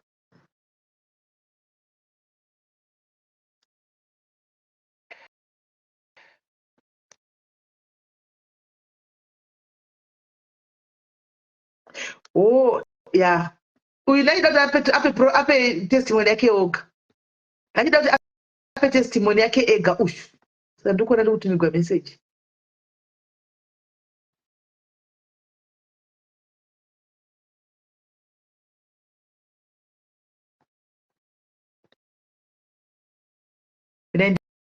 ndimufonere munzowo testimony nangu handiomeri nechinhu chakanaka guys ndine ndaudzwawo chakanaka chanei ndaudzwa ndongoshiyawo nemi rei munzwa achitaura ega. Hello. Hi my sister, how are you? Hello. Hello. Ndasema nilipa live. Ndinoona ndikiri kwa message kuseri uko kwa waisa feedback. Ndiri kungodza ipa murudza wamwe zvakanaka zvawandiudza. Alright. Mina ndisvike kumba ndikuisire because ndikutovhara aiwani yapishe mangu kufara ndikutosvika ndichijoina. Uri ndivha mune WhatsApp zero ukure zvakadii? Nepamba. Apa mapangu apambotinde 10 minutes kusvika pamba. Alright, chakufara. Aimaitanga. Maitanga izvozvi. Aiwa tanga edu but unozongouya. Alright. Hello. Hello. Hello. Yes. I think people contribute on 2 seconds. All right. Yeah. I think I know a little bit of my points. Mm-hmm. First thing, let's address the canary dependent. Mm-hmm. As long as we're dependent, really, it is 35 hours and above. Of which makanetsane munhu wako, he can go and apply yako permit to work, and your working is a proof that you can look after yourself. That's not what you take us. Okay. Zokora zaifuti matichi. First thing first is Chagabasa, look at least 35 hours a week. Uh-huh. Technically, which means you can look after yourself. All right. So those no panos or to apply wake up about panoti kanangone pafiza remuwako. What a breakdown of relationship one is that. They want to ungaite district, not district. Ati kuchengeta muno. Can you prove that you can look after yourself? Because it's and the basa. Yes, what a better. Those are good. That's all. So I also seek more dependent. Like a bass. Especially about marriage, young guy to back home.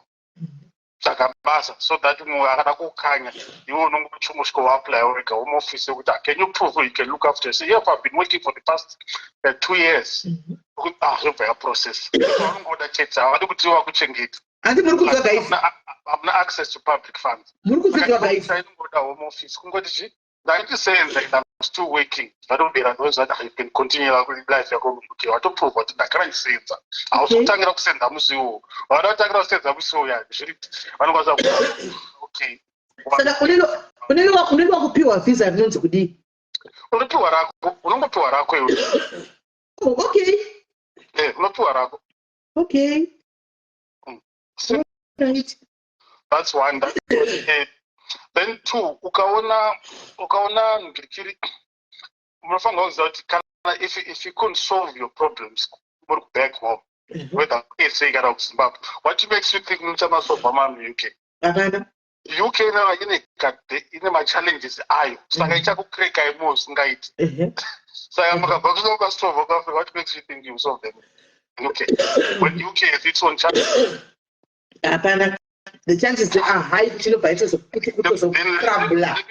Let me give you another good example. Let's say in Mawuya Kunoko, and Murube, typical African men like it. I'm going to go to Gomashiko. You won't get a 7 to 7. Now I think Marcus is a 7 to 7. Yeah, I think it's around 8 to 8. When I'm maybe I don't go to you to talk about Akaka. Woman, I got to Kamakupo. I'm not going to put out saving a Chaka Mera. I would better school fees. Then on top of that, Martin one later actually compared to Magudachi. I would. It's very dynamics. So if you are you don't need to phone back or so when I take another back home.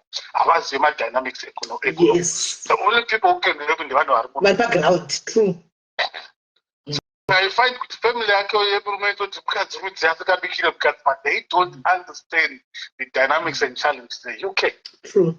So I know that don't come. As long as not solve my problems, then you don't think UK it will crack you more. You know, provide some but more. Saga, those are the things which don't I then for social life anymore in UK, but people you don't understand. Okay. Every day, you go to the UK, starting from Tuesday, there's always power for the SIS club. But because social life, I think is the same. I'm not saying that in UK, no. As if not, that's someone around the Tuesday, they didn't walk on a power. Social life, Tuesday, was no same power change. Those are that even come in mind with social life SA should apply to UK. Whereas UK and social life are you. So only you need to find with but after work or money to say. For example, one face on Pasa couldn't fight for side. Then in the gym and in the junkie. Special organizers are in the gym. And also, I remember Timberlake with gym. Jim Pamaruko, I saw Pamaruko in a swimming pool. Vocal in a swimming pool. I think we should each and every country in a social life. Yeah, you don't go pin up that okay, what suits you? Change. Any the other point and after and but it's only you can do that she put character munenge garayimo zvangu fine anzi namagumbo ndinoenda kushisha pashi waere magumbo character munenge garayimo panenge panongodoka kana zviburitsa izvo saka unfortunately like I said you can do that ka character kabudeka kanenge kagara karimo che kanga ngomiriswa ngoburitswa one thing which is number challenge sometimes I can't call them my challenges.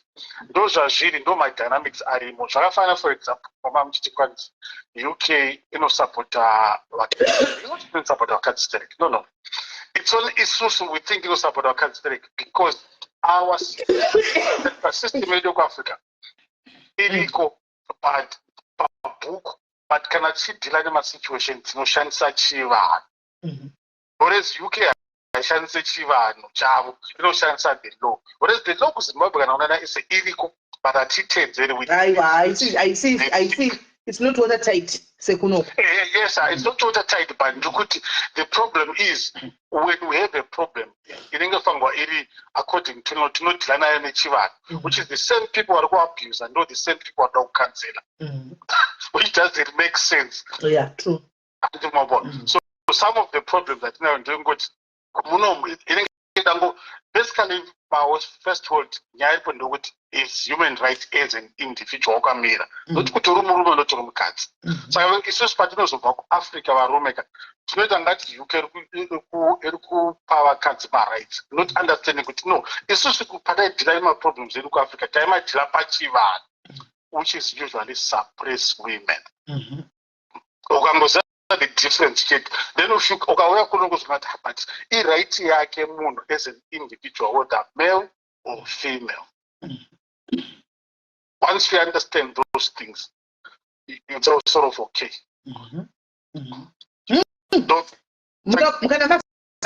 Kana mazoburuka ngazi yangu muite comment section mini mubvunzo yenyu yaratidza kuti ndikubvunzei pano. Mune mubvunzo yenyu yamugona kuzopindura wenyu comment section imomo. I don't do comment section. Look at our life people. Mubvunzo yenyu ndibvunze pamberi pevanhu zvandikubvunzei. Yakawandisa mubvunzo chiri kungora pachikota kubva payadzokorodzwa vanhu vakasiyana saka ndikada kuti ndikutaure nguri pabviri kwai ndo kuti vabvunzire kuti vakaroora here toda kuuyawo vabvunzire kuti vandione vaudzire kuti vandibatewo kuseri zvino ndo zvandikuudza ndikuudze kukuya kuzobatsira zvokuroora it's another story. Saka basically once you understand the difference how Africa works, most of my problems are Zimbabwe. Anofanirwa kusolva palevel kuti no anoitirwa mhuri chivanhu of which anosuppress vakadzi, whereas kunoku is the other way around kuti havatarise kuti how you function as a family.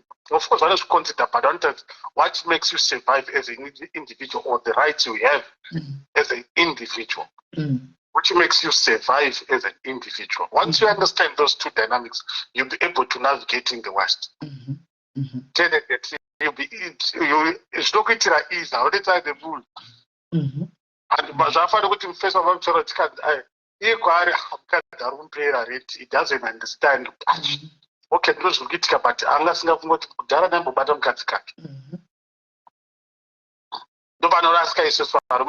back home because we are brought up in the system. We don't see the wrong in the system because we are the ones benefiting.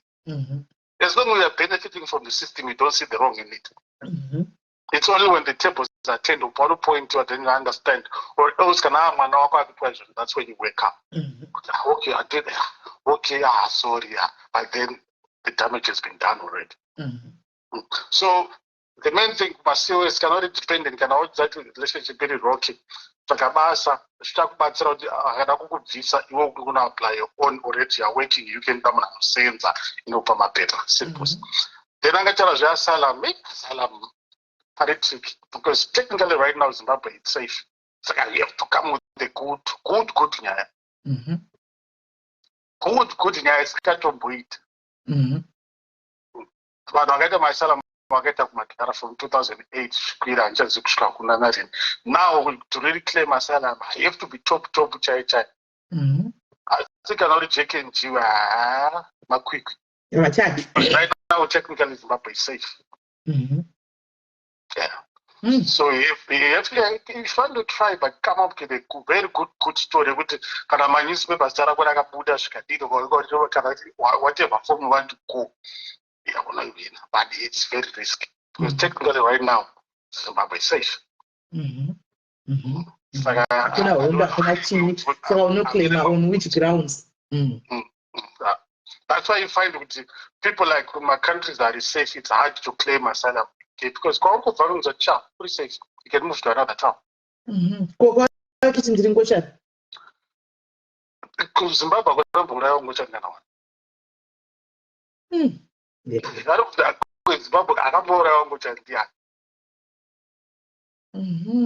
Different from Naruku, let's say Iraq, we see one or two videos. Yes. So right now there are no grounds for people to claim asylum when you're coming from Zimbabwe. I'm just saying on the normal level, but my chances are very high. You have to come out hamene story yakati sei nekuti kana yakabuda panational TV kana pachii zvokuti mutaura nezvako and stuff. Kana zviri zvegeneral politics, you have to be matop kunzi vanachamiso zvonzi azotemazvo. Uri general person makwika. Because those are the things zvavanoda. Anyway, kusika asylum unosika nema-different reasons. But most of the time, political, if not inyaya dzokuti vanangotsva, and your country have to be very extreme. Kana kuti religion, your country very less munhu arikubva kuma-Arab countries achiti I was a Christian. Vanouraya kunyatsoprova, yes. Kuti zadzara vanhu vane nzara kakuafrica. Saka those are the basic things you need to know. Pane comment yanyogara kuda Johnson anzi kana ukauya kuno unejigangisa you get humbled.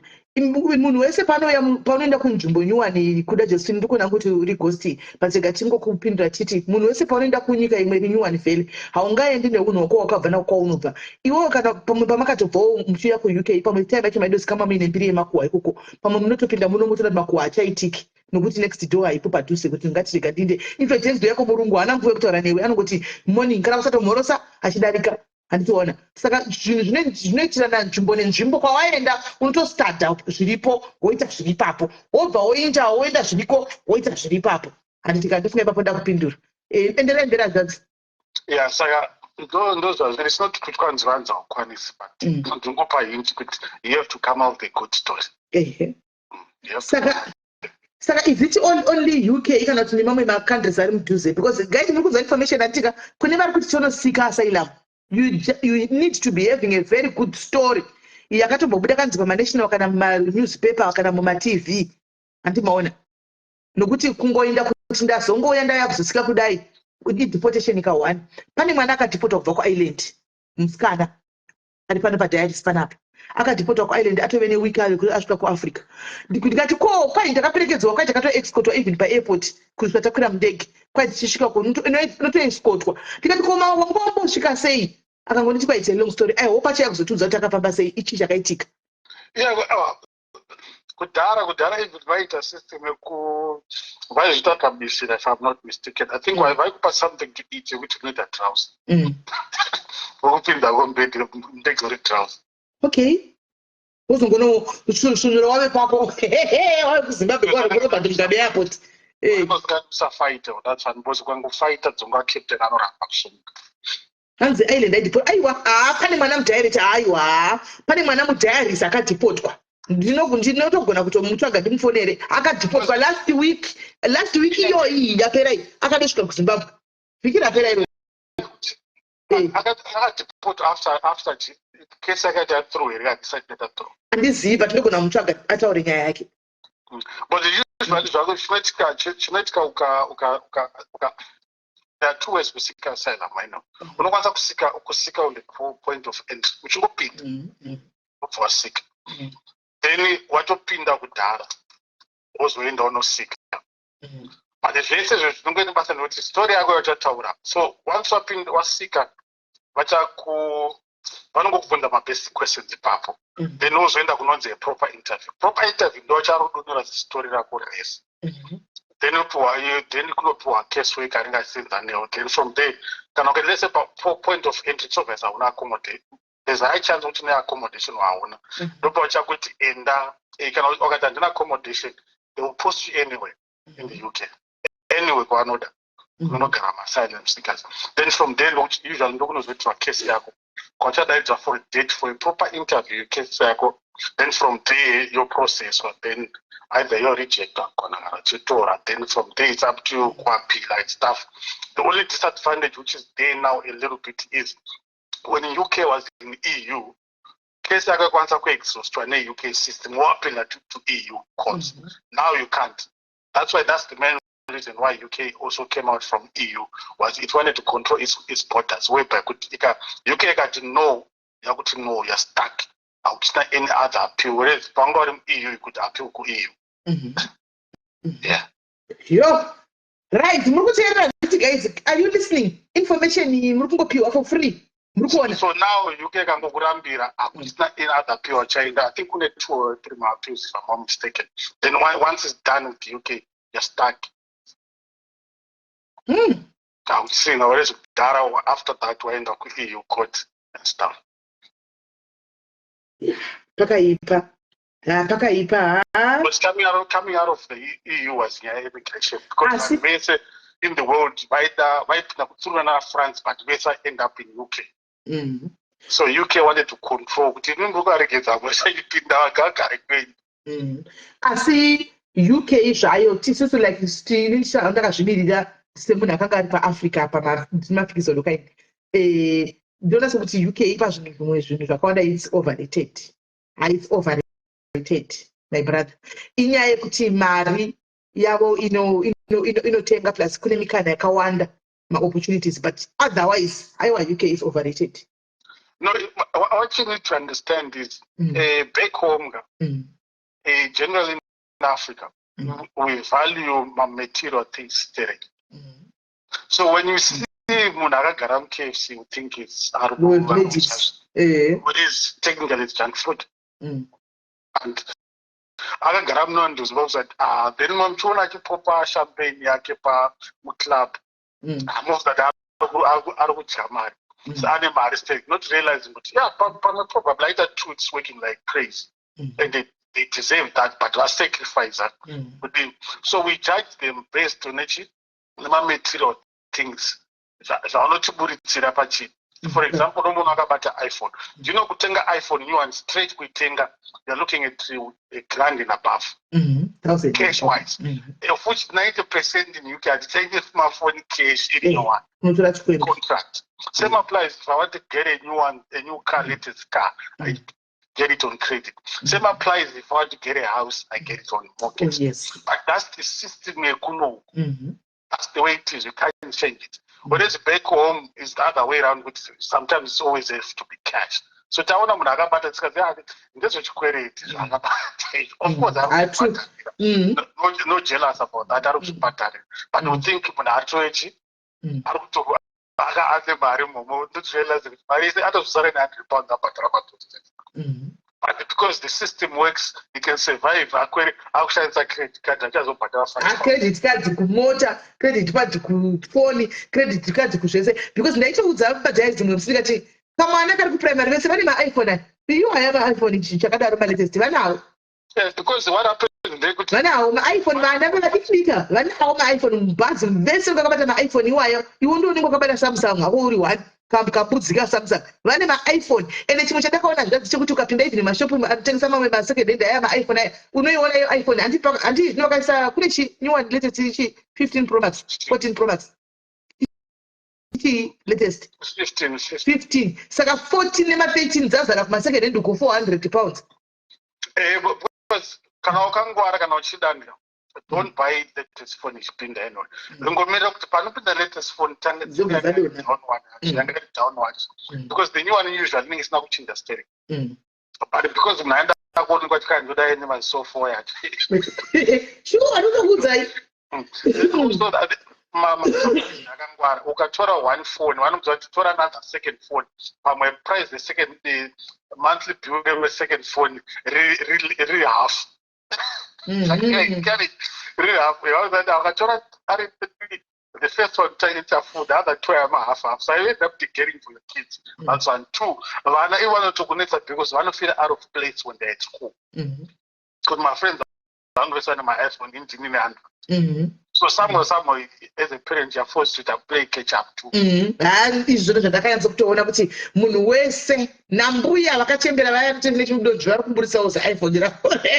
Ndakaseka ndikati shiva vanhu vari kuAfrica vakauya kunoka vanoona haikona vari kuZimbabwe kwakauya kuno maiPhone oga havakushamisiri maiPhone wedu zvatoita zvokuti munhu anounganira tione iPhone iyi iPhone 15 tione kunoko haina kana basa. That's why pamazvona kuti kuZimbabwe andovanza angona mavideo kuZimbabwe kuZimbabwe munhu anotaura akabata mafoni avo maoko ifa foni muhomwe atinabasa nayo inenge angoibatwa maoko for the wife. I didn't matter. I saw phone, but I've noticed that I never know what the food I can say. Let's go people are masana. Aiwa, iPhone dzakazara but kungoti opportunities akazara, mari inotenga, mabasa ariko, simba rako chete, but zvimwe zvese zvaiwa tikada kuti tiite hedu for fun, just for fun kungojoka is overrated. Azvo kutoda overrated. It depends, my sister. Because kune vanhu vari rich, maZimbabwean vari rich, but muno vari rich varima vatotaurira valaudi and you never know them. Hauvazivi. Social circle yako. Kune team rayo kuti tinoda kugara chiposta kuti ndionekwe friends back home kunzi achibva team inoda kutora rakamira pamota tiseka. I think you've realized kuti mota haitomboshandisi. But back home kutotenga mota takaribhoninge mota. I can change the car every month if I want. Chaiko. Aiwa guys kune mbinga maZimbabwe chao dzakati nzi. Mukuona mukati wanchikuna driver namamuzira ndakana send ndinengori nekurarama inini. Mbinga dzine mari hadzina nguva yekuya pasocial media social media dzida iso dzine nguva dzogara palaptop dzichitsvaga kana dzaneta mongona dziri kumaholiday wamhenu avatomboposte kana kuposta kana chikafu kana wachi kana kudi ndo mbinga dziripo dzemaZimbabwe they are there. So just dzidzira zvinhu zvinyowani. I know especially as I look back nyangoti for example vamwe vedu vane challenge yekuti zvinhu zvakadhakwa kudhara kuzema saka munhu kunyora CV chaiyo anaatombokura achigona kurinyora saka atanga onzi nyora ndosaka uchiona kuti mwadzazi ndichiona kuti ndosaiko zvinezvi kuti pane vanhu vanoita mari pasocial media nokunyorera vanhu maCV ndinoshamisika kwani ndokunyorera CV uchitobhadhariswa mari yacho sure chokwadi inyaya yekuti maybe isusu kuAfrica especially kuZimbabwe we were not exposed handika kune zvimwe zvinhu ende zvimwe zvinhu zvinozosvika kuZimbabwe hanimona zvangu zvabhuruvana kune dzimwe nyika ndochokwadi. Not kuti kwanzi zvezvabhuruvana inyaya yekuti if I look back around kutasana neZimbabwe inyaya yekuti pakadhakwa economic maCV kutonyorwa nyorera kupi chenda basa sasa pakati generation yekuti hatitombogononyora CV because of the environment iri kupi iri back home. Then if you look at team rakaenda kuESA it's almost half of the same yekuti vakasvika vakatora maminimum top hatombode CV kuti atange kutinyora kuti CV zvinotomonetsa. One CV racho kunoda mareference hauna kana reference one yekuAfrica vanei nayo varida yemuno anototatenga reference ndoiona kupi this and that but panopamba kuti unonyatsodza munhu kuti inini I'm new handina kana reference vanhu anobvuma anokwanisa kutora kuti handokutrain but vanhu vanenge vachitya kuita zvese izvo kana even the worst thing ndekuti computer chaiyo zvechomunetsa saka ingekuti sometimes we just need kuva neka-encouragement kekuti probably kana uchigara padhuze pane library go and join the library usvika 2 hours uchitamba necomputer uchiziva kuresearcha nokuziva kuti ayo ndakaenda pagoogle mafirst website anobuda maadverts anokwanisa kulika zvisiri izvo website kuda zvakaita sei how do I go about it? It's no longer about ESA yemakuhwa especially UK zvinhu hazvishandi nemakuhwa kuti kwanzi kuru zvakati ende unoenda pawebsite unozvionera zvehome office kwatatora mwana wangu enda pawebsite rehome office inokuudza ita so step ati kumirira kuti maichipo achakunyepera because iyo wakakanya havakunzi chokwadi vanokuti hazvakaramba zvodhura enda wega unoita research wega so it's those things go and learn up so kuti isusu vakagara muno sometimes we don't know how to talk to you guys tinotaura tichida kubatsirai but the way we do it the way yamunotaura naye mota kunge mukuti chinyenge mukuti tsondokota kunge muri kuda kudii tozojamukawo motanga kuti mubatikana futi saka it's both sides kuti kune timu rine dzungu renyu kune timu rekunokuruda kuzvidza rine dzunguwo futi maexperts zvamangwisa zvemuno group leader but you usually take that kuti musaite mistakes atakaita for example you look at kuti driving unzati nigga please usadrive wakadhakwa but munhu angasina maybe anganika sakuroskuru kaye but kuno katenga svikatenga mota iri beta adazosvika achidrive ari unondopaka pafront pepawa yekuAfrica orova 1 or 2 wopinda mota kunoku munhu akutengesera iye achikona uchipinda maanokufonera makuru because iye ari worried pauchabuda ucharova mwana one. Anokuripota ndizvozvo. That's how we were brought up. Iye anofungira zvekumberi kuti wakarova mwana one. Iwe wangauda kutashayine mota urezi uber kana taxi just fine. Manje kunoku ipapa ndo patakanyatsa kuona kunoku hauna shaini yaunenge unoshayinirani nemota. Unoshayinirani. Wanotenga zibango rako remota unoshayinirani kunoku. Imentality iri mupfunga inenge isati yabuda unoti zvavafana kuti kunoku handikwanisi kudhiraivha mota yanhengeka. Just like that. Yes, my best friend yangu as long as siri painsurance yake kana insurance yangu itobvumidza kudhiraivha mota yomwe munhu. I can't drive. Saka dai ndindudzeo pamurume nemukadzi vavanodii? Munongoisana guys, one ndiye main, the other ndiye second drive. All right. Yeah, so unongoti yes, it is kuda a means of transport but zvakasiyana tikutaura masandra zvakaita kuti kuAfrica handiti munhu akatenga motikari handiti unotobuda ndatenga mota iona people vanotobuda vachitaura kuti atenga mota kuno kukatenga mota yako iwe kuda nhasi Josephine unotaridza ani anoda kuiona nokuti munhu nemunhu ane mota yake they are busy doing their lives. Hauna kutaridza wacho because iwe pamwe ndiwe wega muZimbabwe pakati pevarungu voga ungavati hona ndatenga here mota ingozva zvakutaura uri right kuti mota it's just a means of transport. You are 100% right. Unotonyara sometimes because unotaridza kuti street makoga mota dzinotadza kutokwana dzese. Yes. Dzakazara nezvemarodhi apa dzidzi here unochayabva kutoipaka kana unokakuti unochayabva kupaka. Saka unotonyara but anyway ngatipewo varegedza vamwe vanhu vapinde ndibve zvako. But the main thing ndekuti kana uri depending uchiona kuti zvinhu zvako muri kunetsana nemunhu like I said as long une basa rako you can apply wega zvinoita tinongoine basa UK haidi kukuchengeta. So I know as long une basa you are paying tax or at least 35 hours a week you're fine. Okay. Ndo the main thing. Then the rest of the thing kana mangabva mune macracks kumba kwenyu UK chama explore more. Yeah, inopedzisa. Then pane amwe masituations ekunoku asingadi advice from back home because havazivi situation yakamera saka vachakurasai because vacharamba vakastika under tradition whereas the challenge dzamuri kuda hadzida tradition dzida to accept challenge yamunayo muUK imo. Ndapedza. Thank you. Wow, thank you very much Kola. Hanzvadzi vanombotibatsira uri information vanombotipa hanzvadzi. But otherwise ndo zvakachidai kuti tingotaura tichingoonesanawo handikani kungoonesanawo isusu varimo muno vacho makosa handiti and hauvhaire anyone hanzi vaudze kuti kunoku kuti hauvhairire anyone eGucci or Adidas. Guys, Gucci Adidas muno mirandi kuze muno munozviwana kucharity shop 20 pounds 15 pounds 10 pounds 5 pounds original charity shop uko ende chero ukaibata ukaitenga original yako chero lese waitenga nyuwani kushopuka chero ukaibata murodhi hapana nombokutarisa anotokutoza wakabata Gucci hakuna because everybody minds their own business but fair chaipo chero ukabata Gucci rako ukati ndakaritenga 50,000 una cheuka Gucci rako hakuna unless ndoenda kuvhairira ini pana pasocial media kuti kona ndatenga Gucci rangu kana ndisina zvokuti kwai murodhi hakuna kana nomboricheuka ndochokwadi chiripo hakuna nomboricheuka ini ndinogona sekuti kuzimuwo zvevedwe kuzimuwo kaka kuti unotenge tichitotanga inenge toriwo progress kwatiri vedwe kuZimbabwe kwasena kane kumwewo vedwe zvinhu zvinozosvika Zimbabwe leti kazvambotanga nekune dzimwe nyika.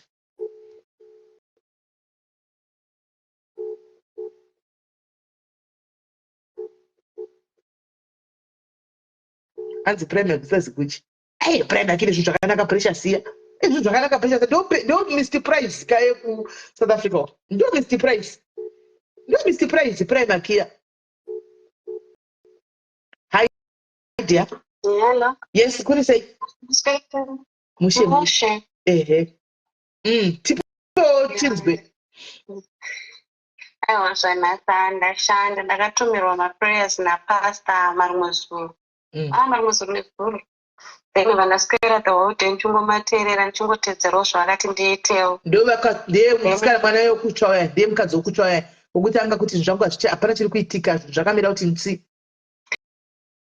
Then nhasi makuseni mva vandititumirai maprayer futi vanangoita the same zvakandudzana ngoteerera ndichiita zvakandudzwa kuti ndite sei nditi andisina ndakambokudzai kuti ndogona kuswirira 100 rand less than that kana pasina chandatengesa but aiwa nhasi ndashana ndatotengesa zvese zvandabika zvapera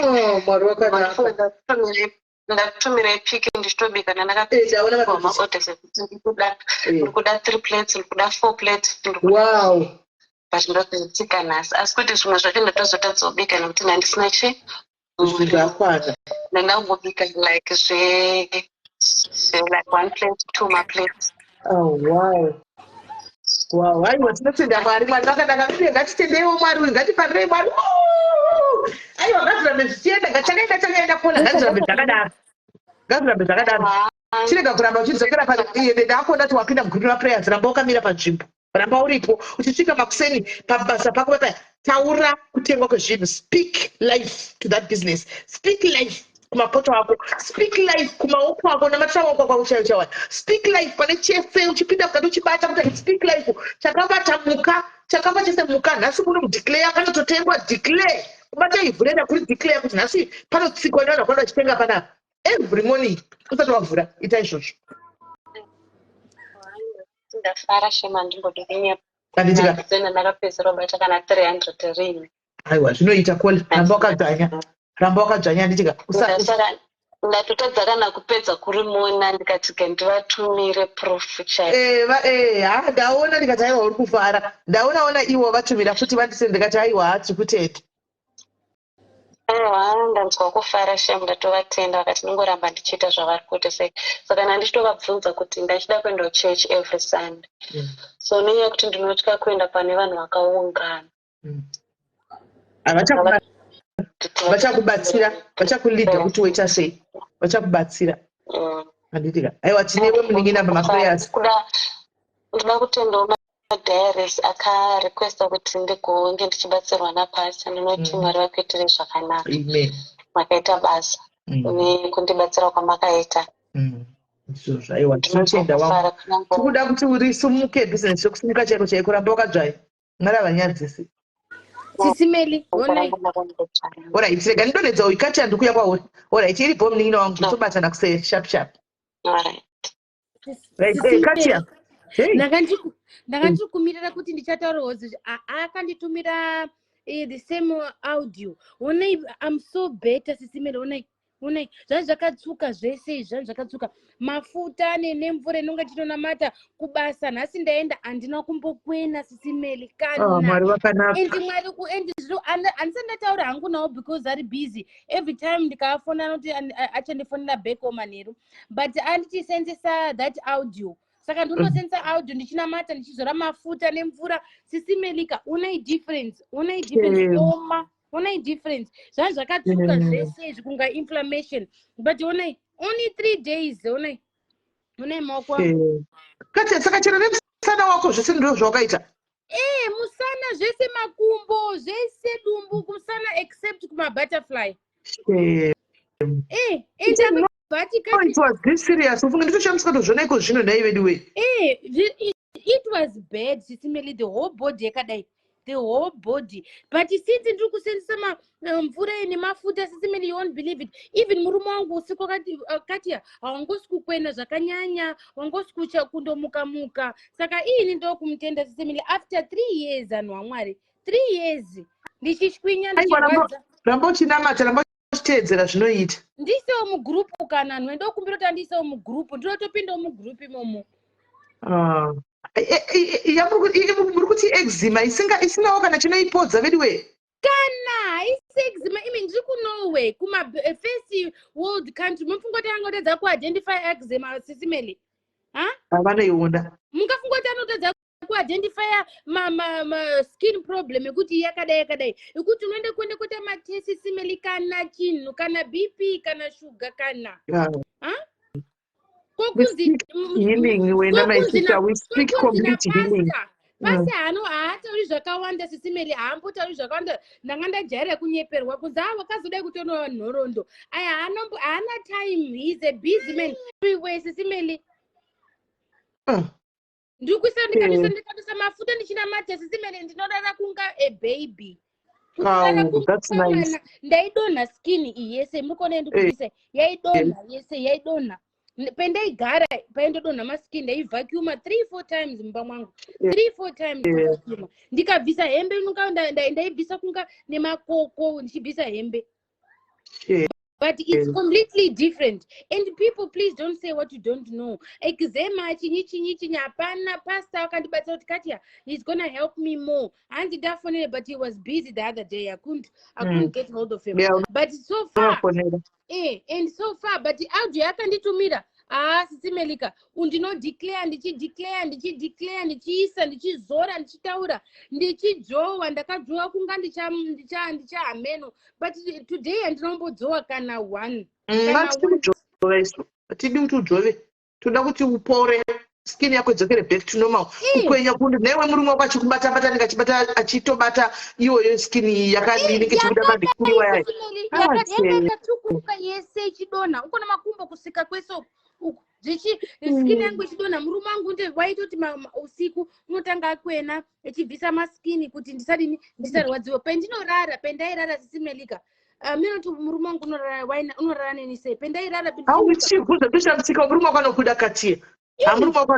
Pendairara Sisi Mary pa bedsheet panonga pane mazikoko eskin kunga pararwa nenyoka panonga pane neshato maziskin iye nanongona chinoda don't worry I'll take it off don't worry I'll take it off. May God bless your heart, but Sisi Melika zvandakaona even zuro akanditi Katia whatever pastor you spoke to I see the difference wakarara zvakanaka because usiku nonga chindotena echindikwena ndichindotena echindikwena. Aiwa murume wako muchengetedze Katia ndimbodi kana kwakutwa wasiyana kana watuka murume unozati haisi nyore kuti achita make love making kwauri achibata kurudzira skin iyo yakadai. Sisi Meli makumbo zvese musana maoko hapana kakubuzi hapana kakapeupaanomboti panofira smooth hapana. But unondoti Katia you're my wife. Do you remember kuti petakarora na wakanditi in wakanditi in rich in poor in sickness. Saka kuti ndakarwara waindisiya here. Notaiwa saka ndokusiyire. Saka he said Katia ndakakona wakadai zviri nane. Ndakakona wakanaka usina kana chinhu. Sisi Meli unondinda neni ku hospital, unondinda neni ku therapy. Ndinoenda naye kuma private doctors. Unosiya zvese just to attend my problem. But and you know Katia, whatever you believe, I'm with you. Saka ndataura nai na pastor saka what do you think ngati I'm gonna try. Zuro aichindizodza mafuta aya achitaurawo kuti God please bless my wife. Please bless my wife. Please bless my wife. Kotiona nhasi one Sisi one ndageza kana skin one pendakagara. Hauna chambokunuka nhasi. But zvaizara Sisi Meli. That's why ndisikachagari couch ndinogara carpet handikona carpet ndoisa chijira kuitira kuti skin kana ikadonha inodonhera pajira penosimuka ndinosimudza chini skin. Sisi Meli upenyu nandogara 3 years. Haikuna 1 month but 3 years. Madoctor chiti aiwa Katia it's a weather. Pastor akati don't worry hapana Mwari chasikabvisa Katia.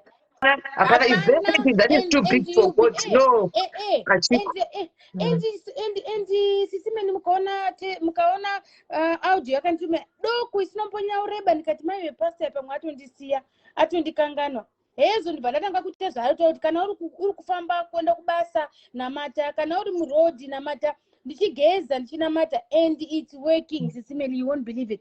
After 3 years ndanga ndakutonga mupengo muFacebook tsvaganhu kuti ndibatsireiwo kani ndodini kana Katia iwe une chakati ndozvibvunzo dena ndiri kuMozambique ndomboti madoctor haagwanisi but kunoku ndakaitwa matesti ese Sisi Meli they found nothing, absolutely nothing. Ndine magufute kuti denika ndotombotengesa dai zvikuzi ndine pharmacy ndine all types of mafuta maoilments sipo isina inonzi isikanhuiya but hapana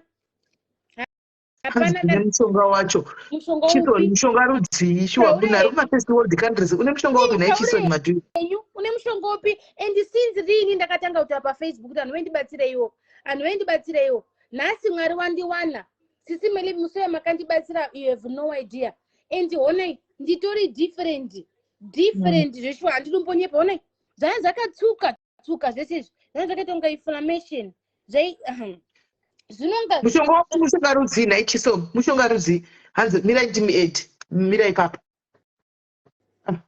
iri kuramba wani Chisomo ndakatamba SIS-MELLY 3 years ita zvekufona Chisomo fona ndaichema siku nesikati kuti Mwari ndodini ukura aizvimba dzimwe nguva ndaimuka akazvimba dzimwe nguva ndaimuka ari redi zvakandoskinangambotadzita redi andonongochikwenya usiku wese ndichichema onai it's much better handisati hangu ndaisa mafuta izvozvi zviba because ndabva kugeza nandinombobvisa tudoko twasaroto shame ndanzwa tsitsi unoziva right yes Chisomo Hello, sis. Hello. Yes, kurise. Okay. Mushe. So mwana wangu angari mchecha, anga kadaro like kuno kukwandiri. So takatry like zvese SIS MELLY, zvese. You know, vakatesta matesti ese kuno kwandiri. You know, vakatadza. But pane doctor weku Nigeria mumkazi. Akandipa like inenge Vaseline SIS MELLY kamshonga kadikidiki, it costs maybe $100, but kadikidiki so ndobva andipa ndobva ndazora mangwana acho angapera kana muchida ndokutumire mapicha exactly zvangakaita waita senge hupfu so waiti ukamubata so ndata basa SIS MELLY dai cousin yangu iripo yakudzai SIS MELLY ndakungende kuno SIS MELLY ndukunzwa tsitsi kunabaya SIS MELLY kana ndakawanda ndati ndichipedza kugesa mwana ndichipedza ndichimuzora mafuta zvaitanga kudonha zvaita kubhururuka imba yese hapana ida kubata mwana inini nemhuri yangu ndisaida kubata mwana but mukadzi yakati even until now zvekuita zvichipera kunge zvari kutaura but vanofanira kuzora premium but nekwandiri manje nekuti ndivatumira ndizive kuti like imari ndotumira sei but ndogara pari zvino kakukosta like 200 ndikakuratidza ikamushonga kemanga kanenge kaVaseline so kana mchida ndo inbox kwenyu ndikuratidza kuti abotry sezvo usiri mushonga wechibhoyi hawo mushonga kwadokta mutumire atry anti muri kumafestival azvidhure kutumira navanhu kumafestival kutambisa mutumire ari penini ndiri kunorway iye uripi andichata ndiri kuAmerica kana mchida exactly kana mchida ndokuratidza mapicha ndisanda kutumira ndozokutumira kamushonga kacho like it's a small thing but you know ukaenda unoona kuti pharmacy inenge kanyorwa is $200 it's worth $200 but because insurance cover so how come madoctor ana unditaurira kuno kuti nditaura madoctor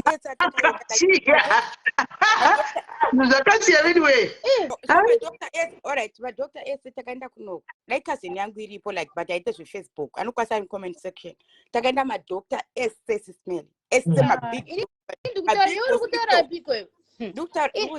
my big hospital SIS MELLY my big hospital akaitwa zvese vakatesta vakati zvese but apana excuse me sorry hello you see it was like that aitaka kwenya zvotanga kubhururuka hello sorry ndikutorere picture kumessenger ndikuratidza ndokuratidza mwana wangu zvangakaita mbomira kadaro Merlin tisenderei picture apa tiri pamunoya kuWhatsApp kana makuenda picture kanobva ndakupai namba dzani dzakatiya no SIS MELLY this is very important okay Katia can you stop Katia yes can you stop doing what you're doing please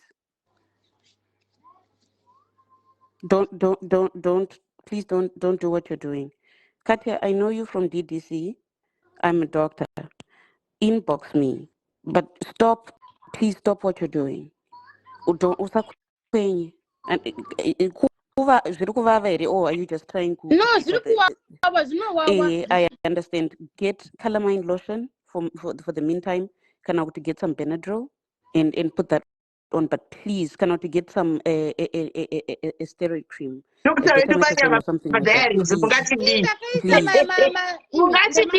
ese ndakaisa ndinawo let me get up chimboterera Dr. Katia chimboterera don't do what you're doing to usakwenye okay SIS MELLY so like the thing is I was going to spend my money to send everything so doctor vauya so I'm okay nangondwa tsitsi mushonga ndinawo no munhu abatsirwe mune munhu one tobatsira exactly doctor exactly okay Junction time, send them shonga. Send them shonga. No, I need to ask ndangopinda just now andina kuziva kuti zvakatanga rini because I don't remember kati achita problem iyi and I don't know kuti what from her perspective what triggered it. Chii chakaitika naye kati? I was pregnant of my daughter. My this one. Oh, so you've had this for a while now. She was, I think I was, if I'm not mistaken, Dangandani 9 months. My 9th month of pregnancy. All of a sudden, I just felt something itchy. But chandipa bed reaction. Then I stayed like that. When I went to give birth, Jennifer, it came out the whole body, my neck is doctor maybe it's stress. Then we went for test because your stress level is okay. You can see maybe you have allergy. From another allergy test, it's okay. Because let's take the skin could analyze what's wrong. Yeah, because everything is fine. Let's check the blood one more time. Ndakaita 3-4 times. First, ndakaenda ku public hospital. Second, ndakaenda ku private. The other one of the American doctor akabva ku America wanga kunoko ndakazoti he was at the Oslo International Hospital. Ndobva ndaita appointment because ndiye it's just your weather Katya. You don't have any problem. It's just the weather. Ndikati anokuna hanhu atema kunokuwani. What is going on? But when I went to Mozambique on holiday for 3 weeks, I think 2.5 weeks, I was fine. Maybe the sunshine, or maybe because I was home, I got much better. Pendakandodzoka kunowe ibva zvaita 10 times worse. Ndobva ndatumira sisimeli message ndikasisimeli ndinoona muchibatsira vanhu vakawanda. Wonewo zvendiri. Is it normal? Zvikadzisimeli let me find Prophet Jose. Even Auntie Selina got I'm not even, you're not gonna even pay. Because you are such a nice person and wachema have a skin problem. I'll pay and I'll talk to Sisimeli. And Joshua, Auntie Selina paid and talked to Sisimeli. Prophet Jose got your problem. I said Sakwita, Wakampotara nani, Ongokutana prophet and Robert on a prophet. Wow. Because I was desperate. I was talking to people on Facebook. Nobody one day prophet ongoing now. Jennifer, I'm on the phone. When mommy's on the phone, you don't disturb, right? Okay, thank you. Ndobva nenda kuna doctor ndikaita mafuti matest nothing. Ndikaitwa ma-exams ndikasvika pa-extend kuti anhu kana zvichiramba ngere ndidzoka hangu kumba. Ndopakati kumungati nina I love you for the rest of my life Katya. Then ndakakona ukadaro zviri nani. Anokukona ukadaro and skinny wakandipa mwana wakanaka and ndiri murume wako and I have to find a solution and I don't understand kuti kunoku there's no way. Ndichitumira ma friends angu ari kuPortugal achitumbira ma reference emishonga ndichitenga nothing. Ndikatumira reference kune shamwari yangu iri kune England ndikanditengera mishonga nothing. Ndikatumira ku Zimbabwe akanditumira some medication nothing. Kusikana nhasi sisimela the other day ndanga ndiri kurwadziwa ndikukwena ndadotorara ndopinda kona live yawo aikuti vanezva pastor kunga kutamba kana kunga kuseka and I got help. I could sleep for the 3 days. I'm sleeping. And funny enough, the only time I spoke to that pastor was on Facebook. I tried to call him. Akati ndiwani ndatumira message ndataura kuti ndinenge obva nditumira ma audio too ekuti ndiramati ndite ma follow steps and I did it. Believe me or not, imagine you can see zvanga zviri kwesuku. Saka zvakuita better. Wow, I have a feeling kuti zvikuita better because ndingade ndiri kukwena kutamba gitara waiti ndikageza skin yangu yaidonha literally everywhere, mukitchen, mubedroom. I don't know kuti how come andinodzingwa basa. I don't know how andina kurambwa nemurume. Even vana vangu vaiti mama it's okay. Vana vangu vanoti umwe kumusana umwe kumakumbo, murume angaita massage. Okay. My mother-in-law comes here kuyamba muno Hold on, Katya. I think I need to explain for comment section. Guys, I know Katya from a different platform and I really care about her. I had no idea Kuti she has this problem. The reason why I must have missed it. But the reason why I interrupt her so quickly was because anga cha kwenya. Your skin is your protective barrier. Even yakaita kana uchikwenya uri kuvhura uchisa maningirikini uchisa maronda. The problem with that is that you open yourself up to infection and you also damage the ningirikini. There's a layer of cells are not reproduce a new to skin. therapy for that. Yeah. Every 2 weeks I go to therapy. Doctor is always telling me kuti usakwena usada, but you Exactly. know my skin. I understand. That's why my next question was, do you have something to help you? Because kana zvichikwenya, you need relief from kukwenya kwacho. There are ways to help you relief from kukwenya kwacho. But doctor should not tell them kuti usakwenya asina kumupa chekukwenya. Ndosaka ndamubvunza ndikati hauna Benadryl, hauna steroid cream, because they should give you things kukubatsira kuti usakwenya. Dine steroid cream, but it didn't problem. Doctor akati kunowe, you're not supposed to buy more than 2 tubes because you become addicted to them. Manje yakweri widespread zvekuti zvinokurumidza kupera pa 2 tubes adzikwani. Thank you for that point. That's what I explained to my doctor. Ndikati muri kundipa 2 tubes, but this is not only one spot, it's your whole body, and 2-3 days, 4 days, it's finished. Because I will be afraid kuti not addicted to it. Saka that's when ndakati hangu ndepi sezvo ndakakura kuZimbabwe ndiri kupinda Facebook ntsvaga hangu help, because my doctor is please don't get me wrong, I tried, and I'm not saying doctors are bad, but sometimes it's always good to see spiritual side kuti imi what is going on, how Dr. Chiremba mutundudza kuti chikosoro chamundodii dzokai Chiremba. But I'm happy for cuts for Madonna. Send a request to put chisholm. Send request again. Send request again. Nusati kati apa waitaura, I didn't think it was this serious. I was shocked. For 3 years, Simele, dripa pakaoma. Look at this. All this is all my vitamins in all this medication is all mine. All this. Katya, have you seen a rheumatologist? Yes. Okay. And do you have copies of my test results? Yeah, I think I have them on my computer. Yeah. Okay. So because that would be important to know. But can you kubatsirika na kumaprofita? That's helpful. Some profita the pastor. The pastor. Imagine Marilyn, 3 years. I couldn't 1 month or 2 months, but 3 years. Mwanangu kete 3 years, Mswa 3 February. 3 years. I was just looking at my daughter and Katumari. 3 years. What anakuita the same issue. Kana, thank God, kana. Even Dr. Katambovunzo, bring Jennifer kutitimo notition. Jennifer anakana problem kana. Inindine problem.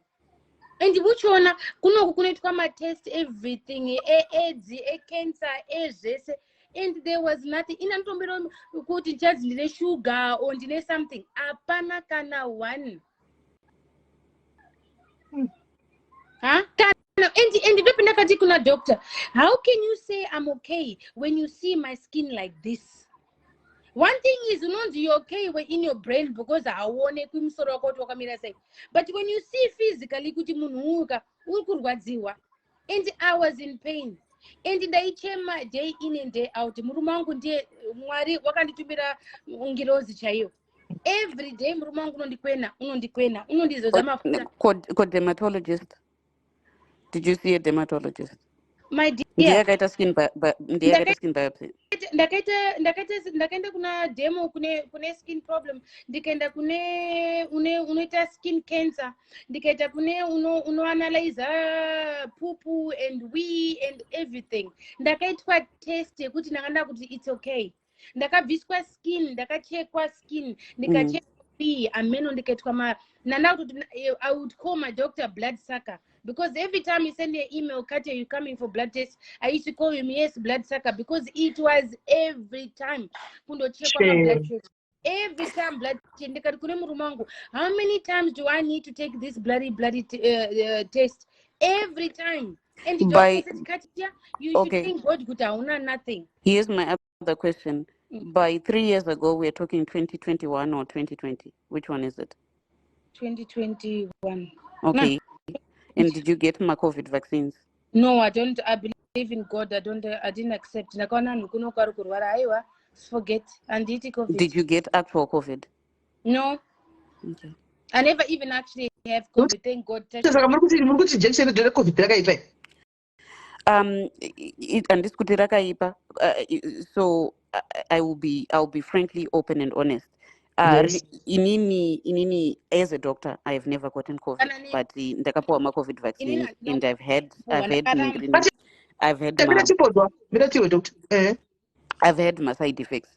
But what I always tell people, and I've had my side effects, they've actually interfered nekubasa kwangu. But what I tell people is, if I had to do COVID vaccine over again, I'll do it, because yangu inini my heart problems, which means likely ndakangoita COVID in general. I would be the kind of person I had problem with my ngondwana ndakafa ndonzi ndaita heart attack. Because if COVID vaccine gives you issues, COVID yacho would probably have made things worse. COVID vaccine. It's possible, but the common symptoms I've seen are shortness of breath, high heart rate, dizziness, my GI symptoms, manyoka, constipation, my blood pressure changes, not so much kukosora. Hey, Makosora for how long? Ndakosora December chaiye ndakakosora chaichibva ndiri kuafrica uko ndikakosora ndichika ndofunga 1 week 2 weeks chikapera ndikaenda kwadhokta akapiwa maantibiotics nechichichi zvakapera nditi zvapera kudaro ndakagara January yeyu unoyu handimona ndikati kosore ndikandotenga medication over the counter zvikapera zvatanga futi. Yeah, inogona kunge immune system issue yekuti pamwe muchakwanisi kufighter off ma viral infections as easily, so you might kuita ma vitamin supplements. Check why vitamin D, that's one of the major important things. Check why vitamin D, how high is it, and get some vitamin D supplements and my vitamin supplements in general, because the fighting off an infection depletes your stores of those things that are sometimes running very low. But the kutititi kana very COVID related, kana very vaccine related, the proper solutions are gonna. Okay, so taking my vitamin D nema supplements. Do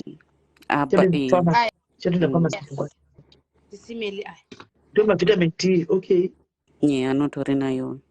Alright. Ndinawakazara ndizotopa for free akatozara. Right now Russia yako iri mumakumbo chete. Muwiri wese. I even drink fish oil, omega 3. I drink this collagen.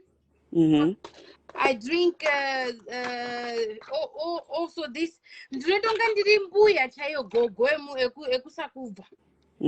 And do you take my protein supplements? My supplements, I am vitamin D. My supplements, I am This is what I take. This is the cream I take. Clobetasol. Okay. And that helps. But does it make it better? Does it make it go away? Cannot inongopisa kuvava chete. Inobvisa kuwawa, but at least Tony, Anzi, beef venom. Yeah. And easy. This hydrocortisone, yeah, that's a good one as well.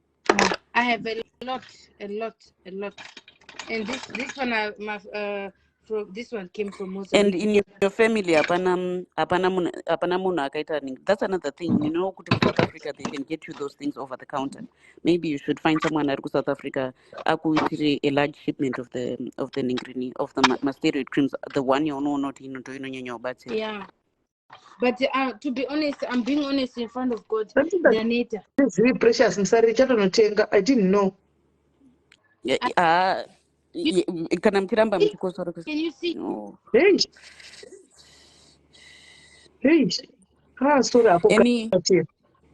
Any ningrini, any changes in like my joint pain, any manyoka, any food sensitivities? No, it's rash and only rash. Even my doctor said to try to cut milk for a month. I cut, nothing happened. Try to cook for a month. I cut, nothing happened. Try to cut this and I cut everything. The doctor said go back to normal the way you were eating.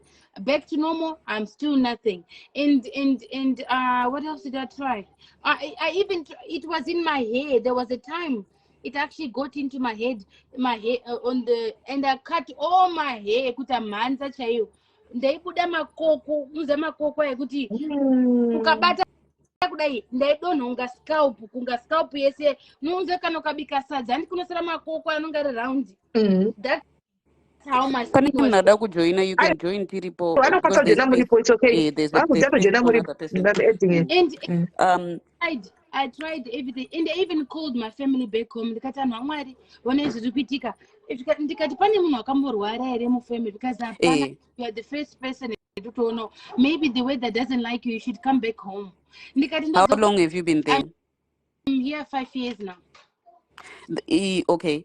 And do you take a no, Katya, no. So you don't take an oral medication of any kind? No. Doctor said I must not take because it may interfere with it can cause problems. There was a point Dr. Angaruti, if I wanted, I could try cancer medication. Joshua, please check on Jennifer. I could try cancer medication, but my husband, let me go to my husband. He knows the name. One moment. Yeah. 1 moment. And then do you do a lot of things to keep your skin moisturized, like oatmeal baths and kuzora emollients? One moment. Love, do you remember when I had to go for the do you remember when I had to go to the doctor and do that scary medication? What was the name? Because she's a doctor. She wants to know. She wants to help to find a solution. What was it, the name again? Oh, it was some cancer medication. I know, but do you know I don't remember the name. Yeah, I know. Sorry. Yeah, it's okay. Could it have been tacrolimus? No. I'm so lucky to have this guy. He remembers he's my computer. Sorry, he's in a room. He's having a meeting with his colleague. So, Okay. I tried, and the doctor said, Katya, the side effect is that you stay 6 months unconscious, 6 months without doing anything in bed, but it can create depression and it can create some other problem. Never 3 weeks to be taken care of. I have a job that I might lose, and I have a husband, I have a family. I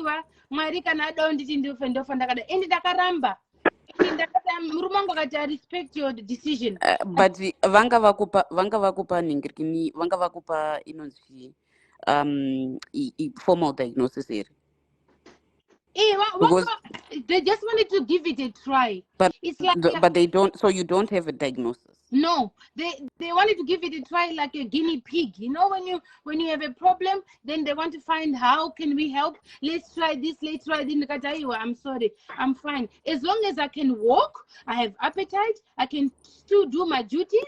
As long as I'm still alive, I'll suffer like that. It's okay. Because they could go kufamba or andigoni kudga or andigoni kubika or kuita basa. Then I'll understand. But I can still, what I don't understand, what surprised me is, Madeline, I do all the tasks as if nothing is happening. And when I go to work, and nobody, I mean, at work they know I have the problem, but nobody can actually see because it's from here up to here, I'm fine. Here to go down, it's bad. And thank God, I'm always covered anyway. I go to sun therapy. Every month I go to sun therapy near my home, where the government pays, of course, but I go for sun therapy. What is sun therapy? Sun therapy is like you go into the machine where there's sun. Okay. Something. It's not red light. Yeah, it's red light. Okay, so red light therapy. And has that made any difference? No, to be honest. But since I spoke to that pastor, Unoziya ndikugeza ndinonga ndichitora ndinonga ndinokopa zvaari kutaura ndo I even put where did I put that mafuta ataura I put here ndakatoisa mukachigaba kangu kendinoti every time when I'm listening it's anointing ndonamata ndokumbira Mwari ndoti Mwari ndibatsirei please be in this oil and this and ndototenzesa and ndinotoona ka big difference, a big huge difference. Okay. But I'm not saying kuti nothing is wrong with the medication. I'll be happy if we can find a solution. And I'm also not one of those people. It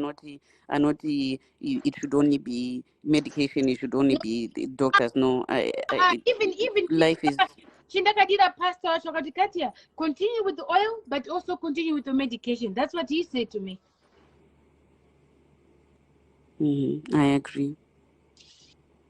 But I would be very interested in knowing, and I'm assuming they did test you for things like psoriasis, psoriatic arthritis, because those would be the top things that I would be suspecting. Yeah. I know I have psoriasis. They say there's psoriasis. Vakati psoriasis. Kusaka.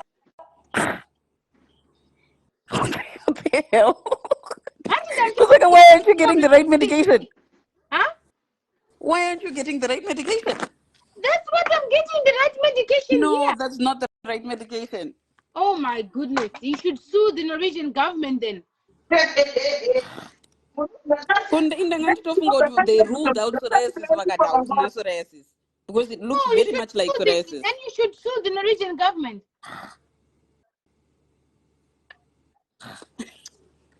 I can't sue the Norwegian government. I'm not their Ningrini. I'm not their patient. Medication.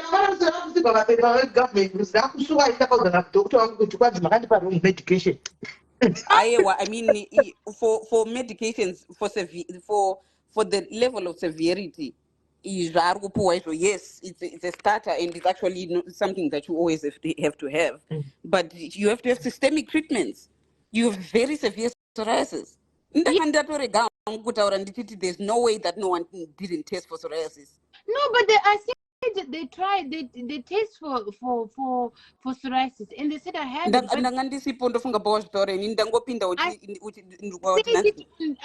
it on skin biopsy. There's nothing. No, I mean like sickness. Skin psoriasis it's something else, but also a sickness is something else. It can trigger that, but they just said because of the weather. Mostly it was triggered because of the environment. But still, that doesn't change the treatment. If it's psoriasis and you have severe psoriasis, topical treatments are a non-starter here. I mean, they're part of the issue, but they shouldn't be the be-all and all of what we're doing for you. I don't know. I feel sorry for you. Look at how red you are. Shame. Yeah, but can I say psoriasis? Then they are options. Pamwe vanongozeza zvavo. Pamwe vanongozeza zvavo. Pane vanga vachibvunza kuti is this a real doctor? Yes, I'm an actual physician. I work in the United States, and how the European health systems work is slightly different from the American health systems. If you were in America, there's no way in hell or high water that you'd not be taking a pill. A systemic pill, because inenge yakutonotangira muningirini yakutonotangira murova time because because what I can tell you about psoriasis is that it's an autoimmune disease, which means your blood cells, my white blood cells are one of my T cells, they attack your own skin.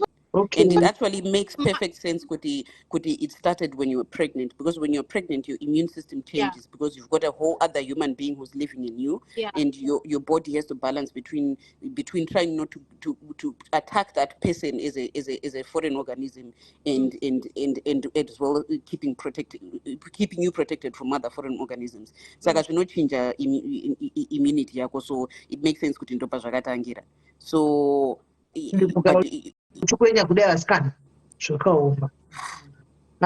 but you and I would really like to know the name of the Ningrini of the medication yawaka kuti it sounds like hazvitere kuti mutaure nadokta vakamuningirira vakambomuita kuti mumuonesane.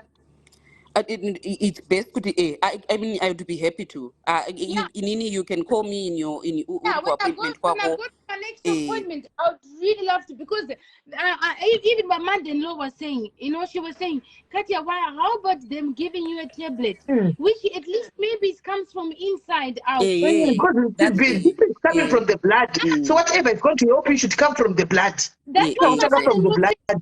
And when I went to the doctor said, your mother-in-law is not a doctor. We are the doctors. Hello? Okay, so fine, next time bring a doctor. I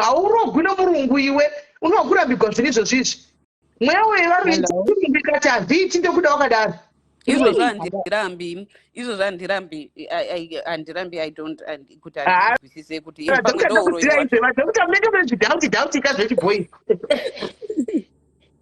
Hello? Hello? Muri say. Okay. Inini ndakamboshanda nema-Cubans expatriates doctors vaishanda kuZimbabwe sterek vari mumahospitals vai saka vaimbodhila nema-skin conditions, asi what they will do is vaitoti unotsvaga mashizha emugwavha. Mainini ndiri kuEurope ndinowanepi mashizha emugwavha? Hakuna magwavha. Huyai. Unoritengerwa paunenge wariwanira patoro unoritengeserwa $10 gwavha 1. But nokuti rinenge rakakwira ndege. Dai kwanga kuine mashizha acho ende do you know kuti zvaitobatsira almost ma-skin conditions mazhinji vaitopa those directives kuti ende unobhoilisa mashizha emugwavha then ogeza nemvura yacho mashizha acho omanyukura wokwiza uchikwiza nemashizha, you do that for quite a number of days. Unoziva kuti ma-skin conditions aitodzoka kutoita zviri nani. Can I buy mashizha emugwavha online zveshuwa? Dai anga ariko maimbozama because indakatozviona waimbozama because kana zvadai unenge wangoti chero chose chaunenge wangoti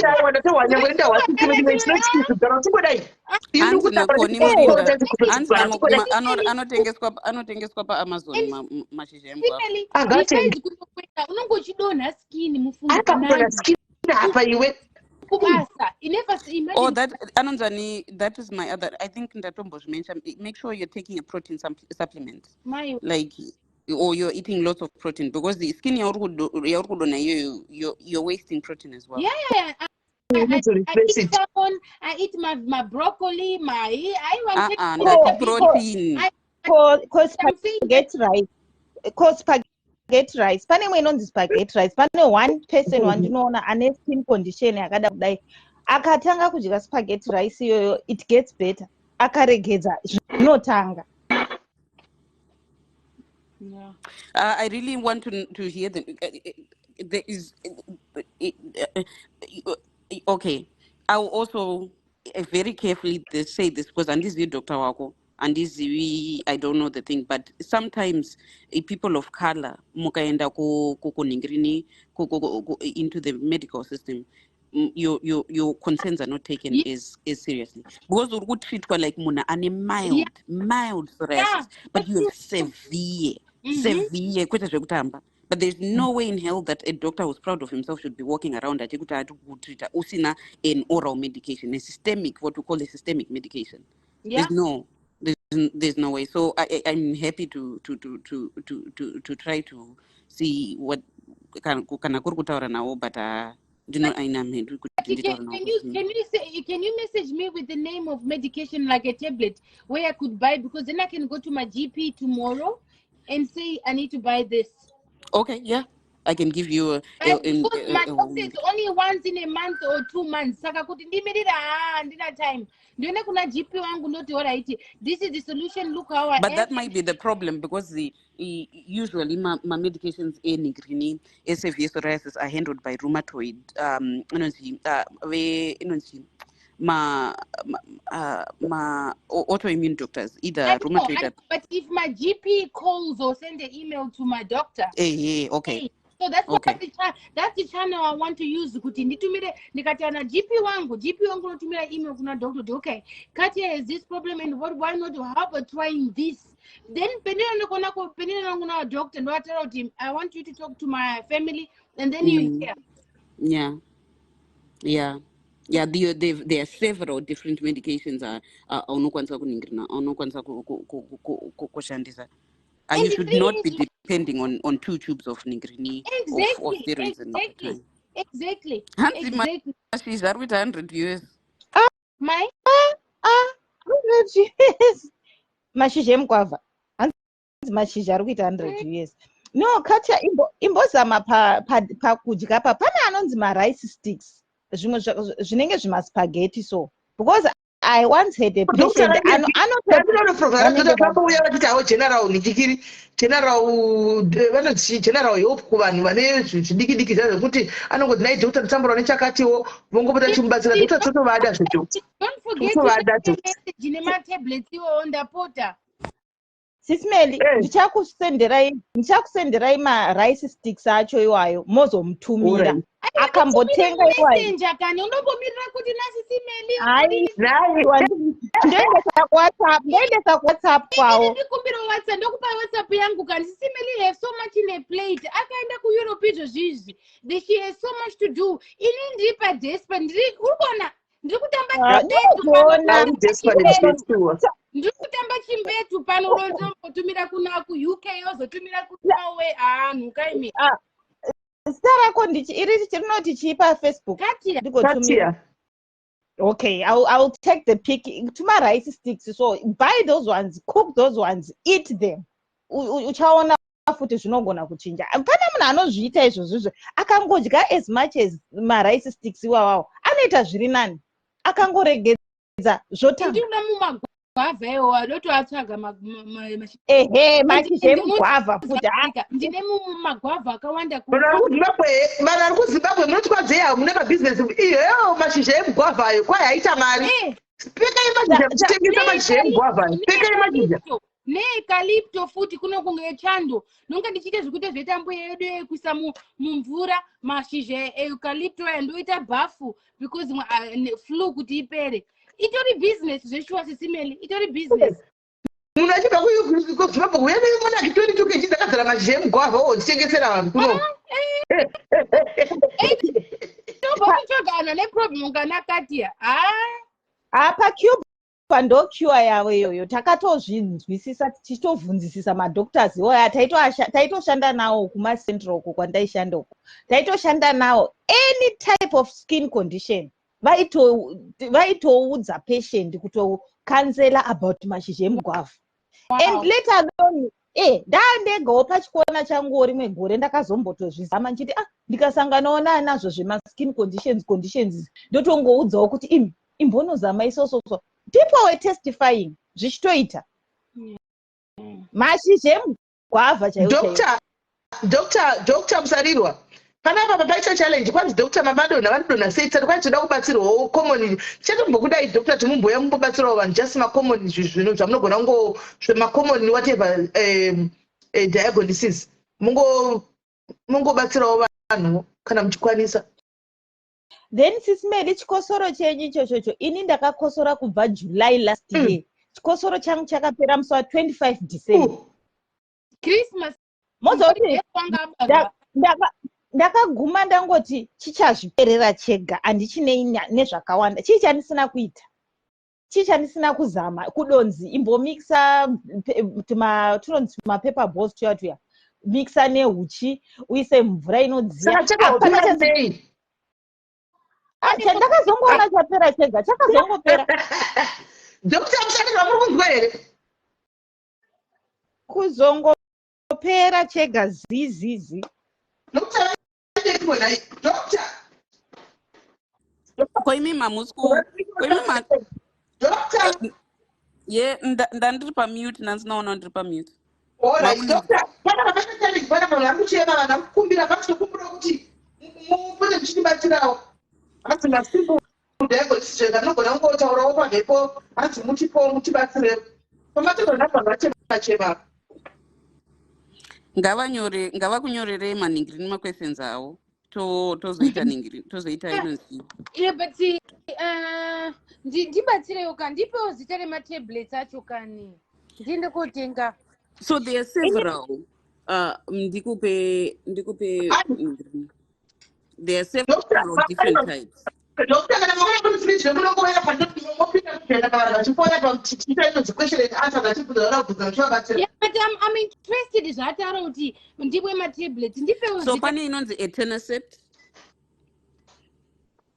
Etanercept. It's ETANERCEPT. TEA.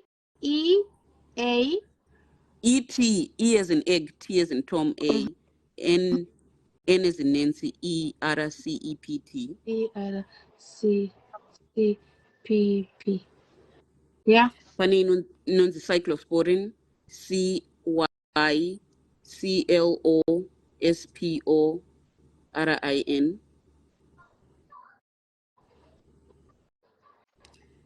Pane inonzi methotrexate. Methotrexate is actually usually first line. METHOTREXATE.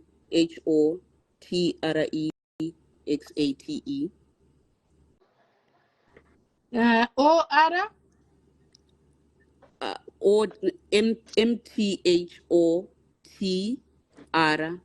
XATE. Pane inonzi adalimumab. ADALIMUMAB. Koita inonzi ustekinumab. EUSTKINUMAB. All of those are oral medications. Usually, inonzi methotrexate is you have a good liver, so methotrexate should be a first line, and it's relatively cheap. Yeah. But it's relatively cheap, relatively easy. Those are all still available. Those are all things you should be on. But is there any chance I can send you money you send me from America? I can't, because you have to. It has to be prescribed to someone who has the documented condition. Yeah, but I can email you my documents. I will check into that, but I think panoni pharmacy vanoramba because okay, yeah, because even here the complicate. I know what you mean. Yeah, yeah. But I'm very willing kuti uri kwa doctor kwako kana iri email ya doctor wako kuti ndimuemail kuti kuita sei panapa. Yeah, I'll definitely do when I go because I only have every month or every 2 months depending. Then I'll definitely call you. Then you can talk with them. Why? And you know what you should do? I don't know if they have those, but you should have your husband take pictures of you, full body pictures of you, more virus. Yeah. Kuitira kuti kana uchidaro kana ndikada kutaura nemunhu ndichiita email ndendakaisa maemail kuti mati here sure tati tiri kuita mild tiri kushandisa matopicals ari first line for mild psoriasis panapa isusu tichitaura munhu amira severe, but vari kumutreata as mild for them to be keeping on topical steroids only vari kuita ndisatani unobvara madokta madziso kuti asaona ndisatani kuti ufe slowly but surely. And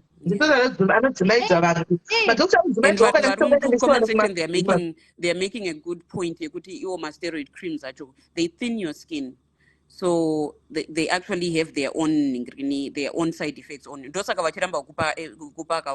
Yeah. But they have options of something else to do. Saka they should be doing it. My tablets, I can't wait. Naneta ndio ma kunga it's an autoimmune disease.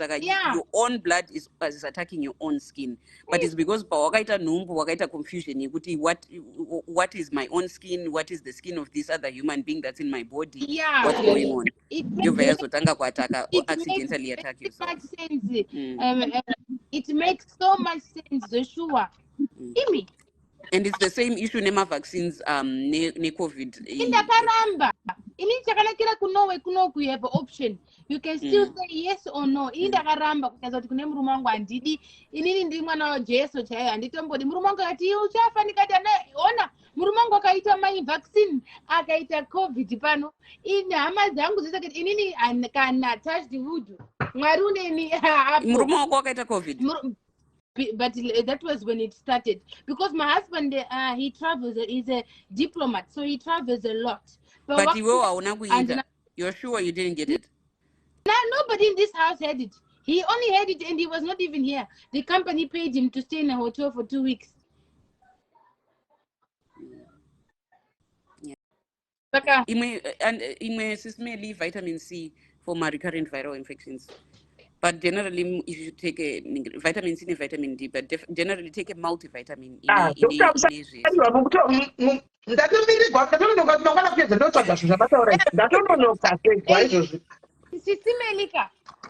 What you need in your house is this. If you're living in Europe, these are the best things. These are the best friends to have. Honey, ginger. Every day try ita system ekuti kana amuna ma flask ere munoti muri mubhazi muya muchitomwa because what happens is muri kuinhela ma germs amwanu mona saka kana michimwa ginger it kills all the germs. Ini vana vangu inini ndichida kubasa munhu wese is ginger. Akuna andina discussion my first time murume wangu waitama. Why are you giving kids ginger? And they were first one kutovunza kuti he didn't do the mixer today. Hauna kuita mixer nasi nikati maita kutsida kuperi sure. Ndonotsvaka ginger mangwana ginger iripo. Best friends and it's fresh. Kundogara unazo nichingoita already way. Ndakubvisa wakanaka start. It's not expensive. I don't want coffee out. They can't survive without a coffee. Imova mati oti yenyu to ginger ne to honey. Panongari kumwa coffee uri kundodirira. Uchindodirira zvakadaro. Ndozi ndinoita. That's all I do. Imwe futi for you is a probiotic as well. You should take a probiotic if you don't have one. Probiotics.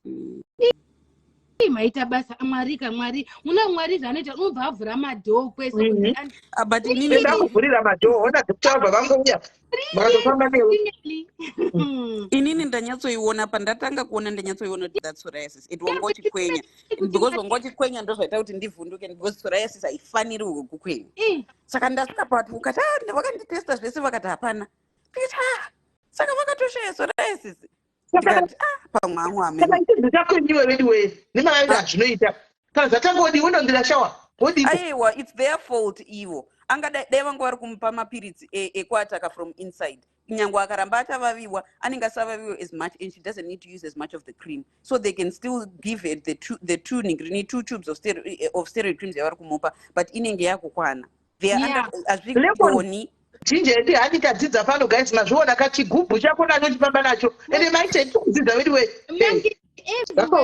unoenda mangezi everywhere kumabasa kuhospital everyone has their own cup yecoffee isusu vanhu vatema hatina kudyara coffee inini kutomwa coffee once in a blue moon saka chinoita ngechekuti tea yangu ndobva ndati ginger honey nelemon hapana germs rinondibata hapana kana ndichimwa mavitamins awo ndonga ndichimwa because remember these are all artificial.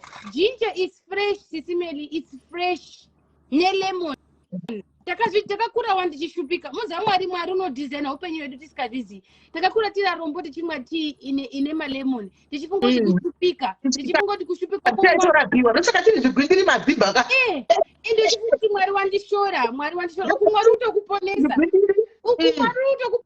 kuti iwe chitomwa zvakadaro unopona hatadzidza ndekuchakaita basa rakauya panochuwa tatodzidza ate baba honai ndatodzidza chigubhu changu chakutofamba nehani nejinja nelemoni ndakazvimaka sei zvejinja nehani nelemoni izvozvi ndakazvimaka sei cold or warm you can still drink it cold or warm and you believe me or not it also makes you lose weight slowly or surely kapand kanomboti d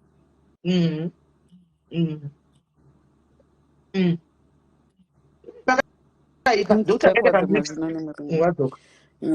Yeah, but I'm so sorry that and Ningiri. muchiona kuti Melly unenge ari paDDC neni and haangosana kuzvizinga ngoti I'm always smiling, I'm always talking, even kubasa Indatofunga kuti zvinyowani. and even kubasa kwangu anoti Ikate, you are strong. Niku kuvadziwa kwari kuita but you always smiling, you always positive, you always smiling. Ndikachema ndozodini? Ndikachema pane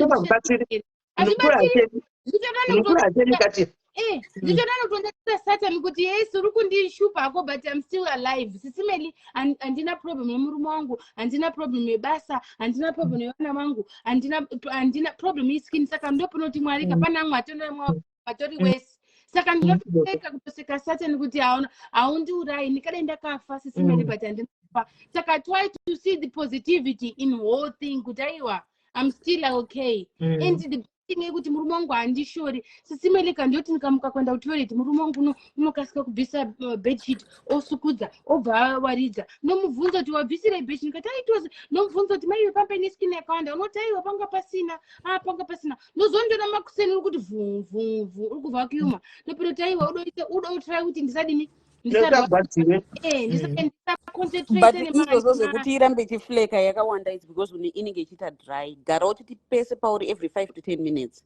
Kana ari mafuta ari anointing kana kuti some kind of emollient kana vaseline type every 5 to 10 minutes. Panapa ndo pantori fabric yevaseline ona. Ndinozora every day. Aiwa but ndozvanditaura kuti aiwa inge kuti tiri kubasa kana zvanyanyisa kundibata nombopinda kutoilet noenda kozora inge muhandbag in case ndikaenda somewhere that I don't know whether I'm coming back soon. Saka nonga ndichindozora all the time. Give yourself kana itori schedule chaiyo kana kuti every 30 minutes make sure kuti utombozora kuti isaite dry that way it doesn't ningrini flake as much but there's no way you need ningrini. They need to elevate to escalate your treatment plan as we go. But one of at least one of these. And those are not all of them. Those are not all of them. Dakupa list yekuti ayando are easy. Those are not all of them. There are many options. Vakashaya kana one yekuedza.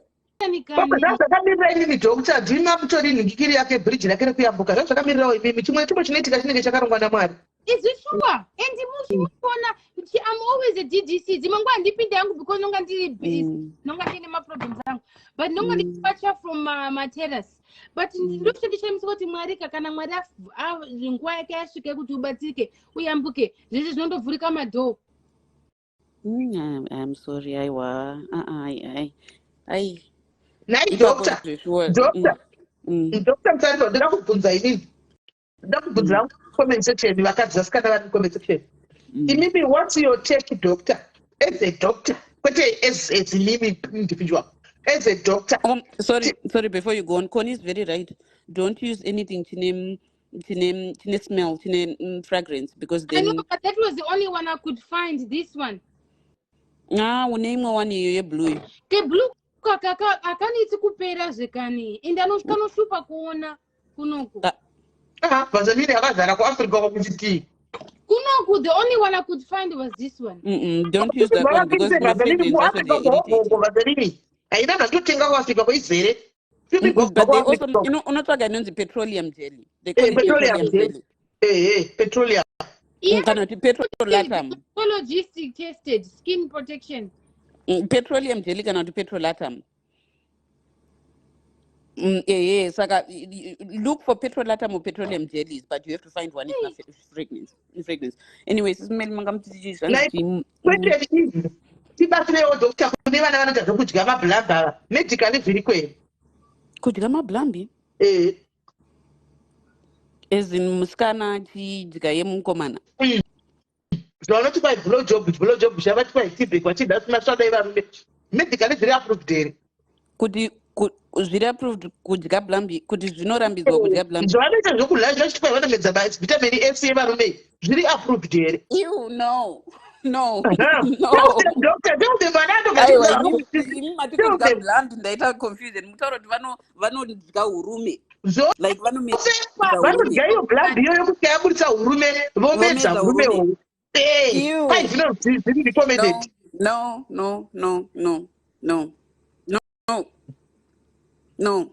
Teach them.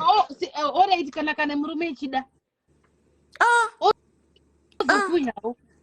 kana uchida hako ita hako. There's no medical benefits. All I can say is that there's no medical benefits. Alright, let's say may ndikuhelp a little bit tumatinji tuyacho tombozi tomboyiwa saka iwe unoita sei to retain the favor.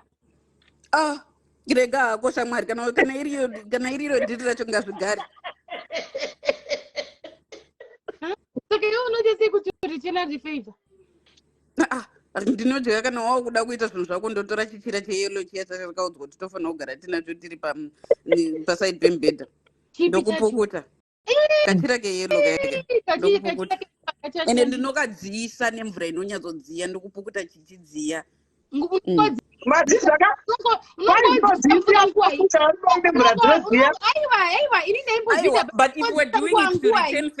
if we're doing it to retain favors, let's agree that we're doing it to retain favors.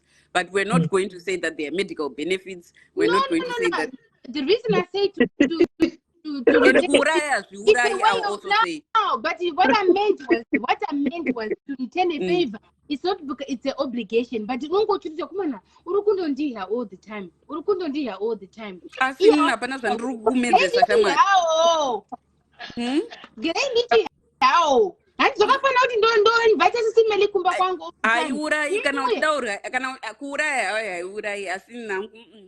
Aiwa. Ini medically it's not approved.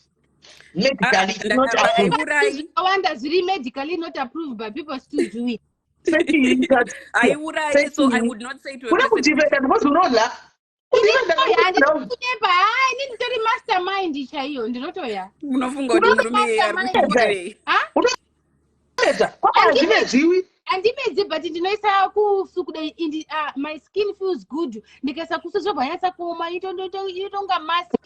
Iyo unobva afara kuti ya ndakuisira ndakunakira kusu. Ini ndivangwa ndiri kutora pambedza dai ndobva ndachita kuti kuzunza kudai.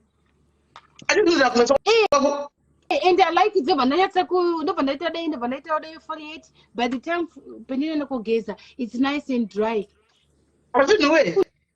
No, you are munhu. Pamwe ndosaka kumesa kusina rush. Maybe that's ngati yachandogeza. Definitely call him. Could I say? 1 minute. Come here. Urukuya. 1 minute. Urukuya. Ndingotadzwa zvemurume wako kati. Urukuya zve. Sapa kamera timoona. Yeah. They come to the camera because they can't see you. It is America.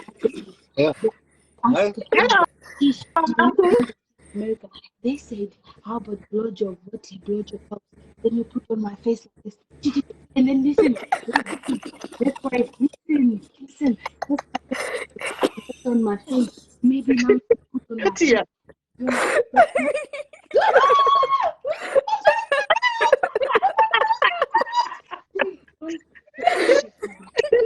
Is it true, Uncle? Is it true that Katia is doing that? Or is it true that she's doing that? Is it true? She's doing that. Wait. You don't like it? Of course. Oh, that's just that. That's so good.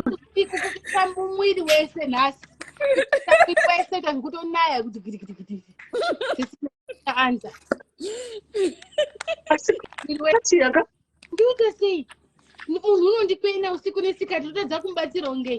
Yeah, for sure.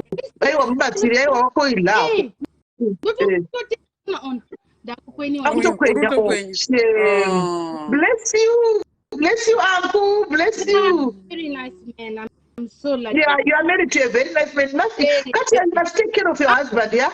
I do. I try my best. He's such a nice man. I'm so lucky. zveshuwa mwari uri zvaachakuti nesure pfeko akamira taure henyu hazi let me try from the back handi mara zvemataure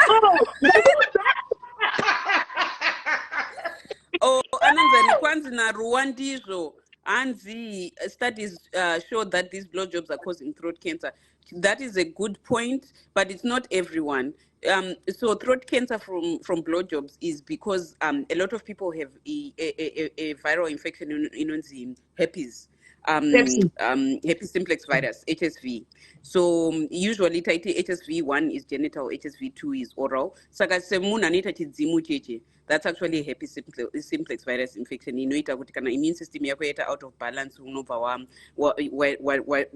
waita ma symptoms. So when you're stressed or when you're about to get ill, waita chidzimu. And then my herpes simplex virus yekuzasi uku usually tunongoita tuma blisters tobva twazongoputika twooma, but it stays in your body for a long time. So for most women, if you end up having cervical cancer, it's because wagarisa that herpes simplex virus and yanga isina clear. But so blowjobs, just as the other way around, having the guy go down on a girl, kana ani that infection can eventually go to the throat, and some people end up having throat cancer. And the thing to know is that herpes simplex virus infection is very common. Up to 50%, especially for Americans, up to 50% already have that. Yeah, but but you see, how about kusenzesa ichichi? This is very good for women or for men to wash. For what? It's intimacy. Yes, my feminine washes are pH balanced. Yeah. Those are very good. They tend to help you with them. Yeah, so tinonga chindohyawo from there inini hangu kunoiswa dodi handihi, but the other side I'm okay. Zvenza zvekuti zvekudhoti izvo zvaangori mafetish beliefs evanhu aya hakuna zvinhu zvakadaro. Ini what I do is ndini ndotogeza blambi yacho, ndini ndotoigeza kuona kuti iri clean, then ndozoita basa racho. Usually, my feminine washes, they are not as important for men because the access to their internal parts of their organs is not very open. Yeah, but it's just for mind. Yeah. For mind. Generally, you are clean. To feel good. Then panati ameno nyema fibroids yabvunzwa ndisikuziva kuti nyema fibroids iri kubvunzwa kunzi ibatwe pakunzi chii. Kunzi fibroids assist doctor. Maybe other things might come to fibroids assist me. Handizive kuti aruda kunzwa chii panyaya Wabvunza question yako zvakanaka kavanyaisa kupindurwa bho. Panati hanzi if your man is throwing you off your pH balance, run. That is not true. Any man is going to throw your pH balance off. Vaginas are generally a high pH, and then varume vane inonzi prostatic acid masimi nawo. So anytime any man is going to throw off your pH balance, because pH seminal fluid and pH in vagina zakatosiyana. But usually your vagina should be able to rebalance its pH. But it doesn't hurt for you to help it along nekushandisa ma feminine washes. Yeah, I'm gonna show in the camera what you're doing. Yeah, yes, fibroids are common in black women, and sometimes they're in Dinotoro now. Sometimes they become an issue only when they sometimes they become an issue only when they kana wakutadzisa kuzvarwa. No, my fibroids especially. My sister and this it depends on the kind of cyst. My sister are perinema over the counter. My fibroids are perinema over the counter, and usually just having fibroids is not a problem. They only become a problem kana ari kukura achipinda muterus and achitadza kuti kana and when you start overbleeding every time uchigara uchibleeda. Exactly. Sometimes you can be with them asina effect yanokuita. There's nothing wrong. Indinawana effect yanondiita. The other issue with fibroids is anogona kukura with time. Anogona kukura with time. Is there a permanent treatment for someone on ADHD? So I'll tell you a secret. The reason why I love Katia is because I'm ADHD man. Then when ADHD singaiti kana pana akambona Katia ku DDC anoti achipinda oti ndiri panambani, because she cannot relax until I know she knows. And guess what? Because of that, I get one of the best jobs. Imagine Kunowe is difficult to get. Most of the people come Arukuma Health Center I'm in education. Which one I'm actually education. And they love me, from the kids to the director. Every day my boss is always smiling. Katia, when I see you, I don't know why, but you have this positivity that we have. I don't know why, but I love to be with you. Ndi boss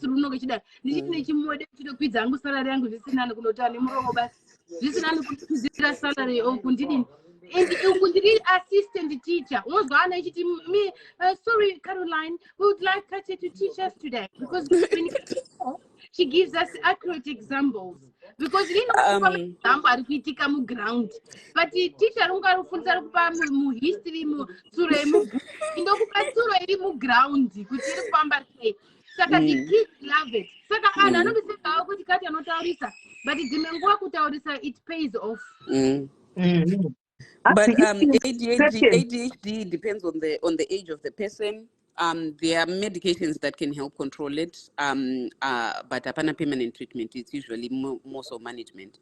Vaninge vachiti vane heavy bleeding, that's something that is more better managed. Nekuenda kwa doctor wako kuti anyatsotarisa kuti heavy bleeding yacho iri kukonzerwa nei.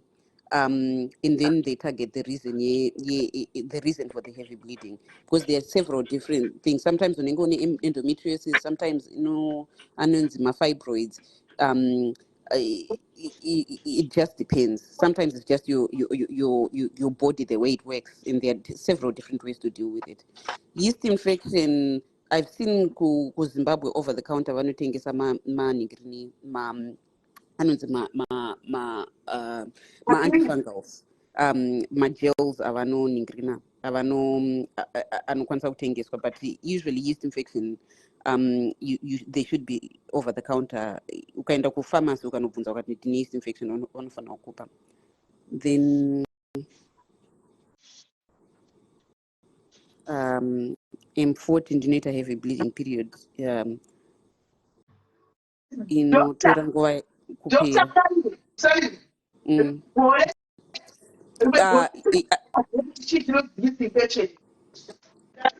Okay, so yeast infection pane maningirikini anonzi mai, pane mavidhio emacelebrity edu anomboraunda around zvonzi ari kubuda masadza.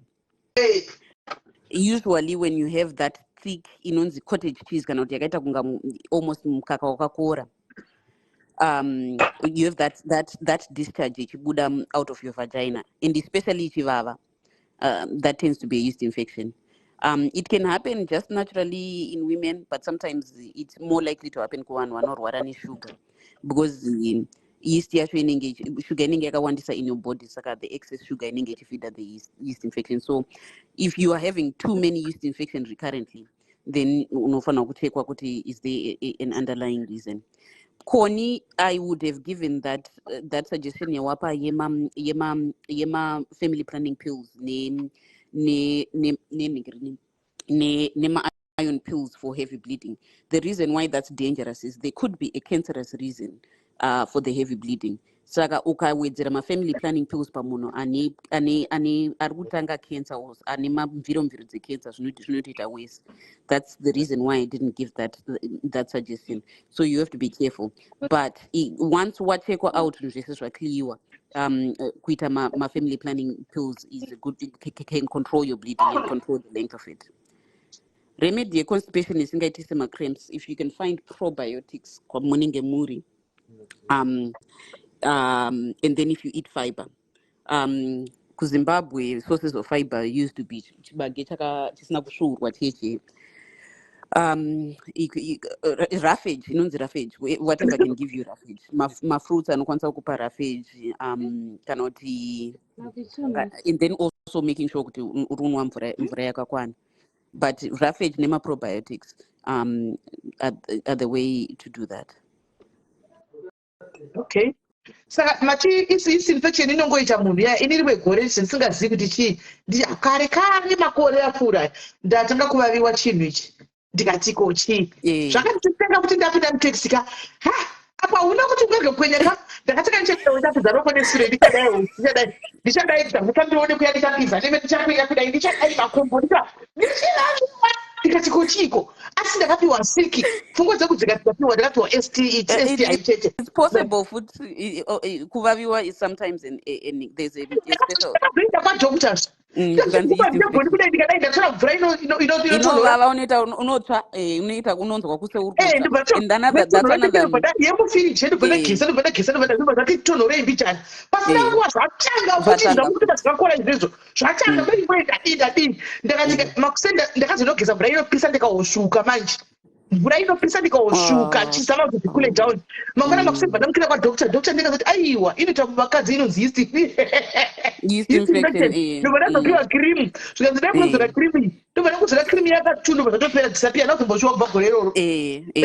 And then imwe inoitika futi yekuti another symptom vamwe vanhu vanotadza kubuda kana any discharge or anything kana kuvaviwa but panonoti murume so akatunda asina kupfeka condom akatunda directly mukati wobva watsva zvekufa zvezvi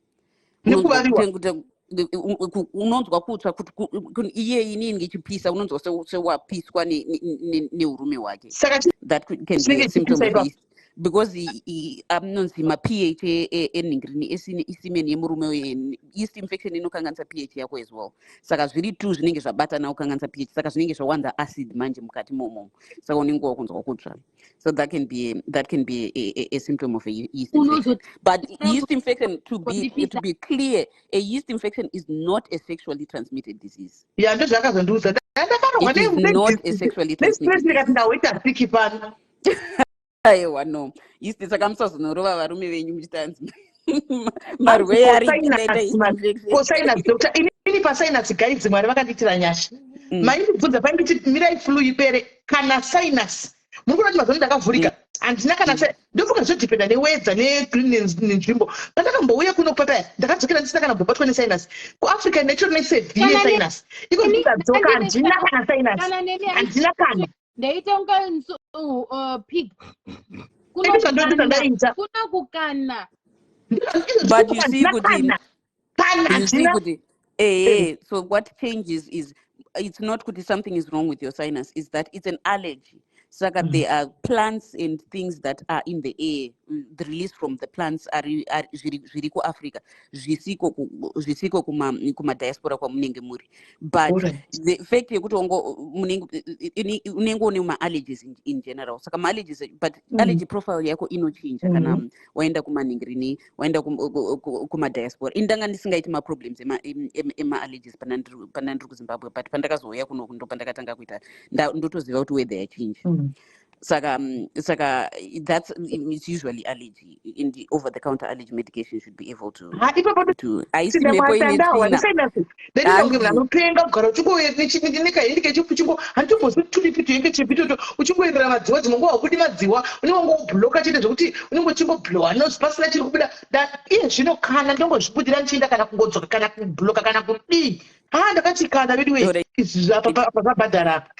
Comment section muna basement chats with Kuv arikutambudzika ati any suggestions on over the counter pharmacists.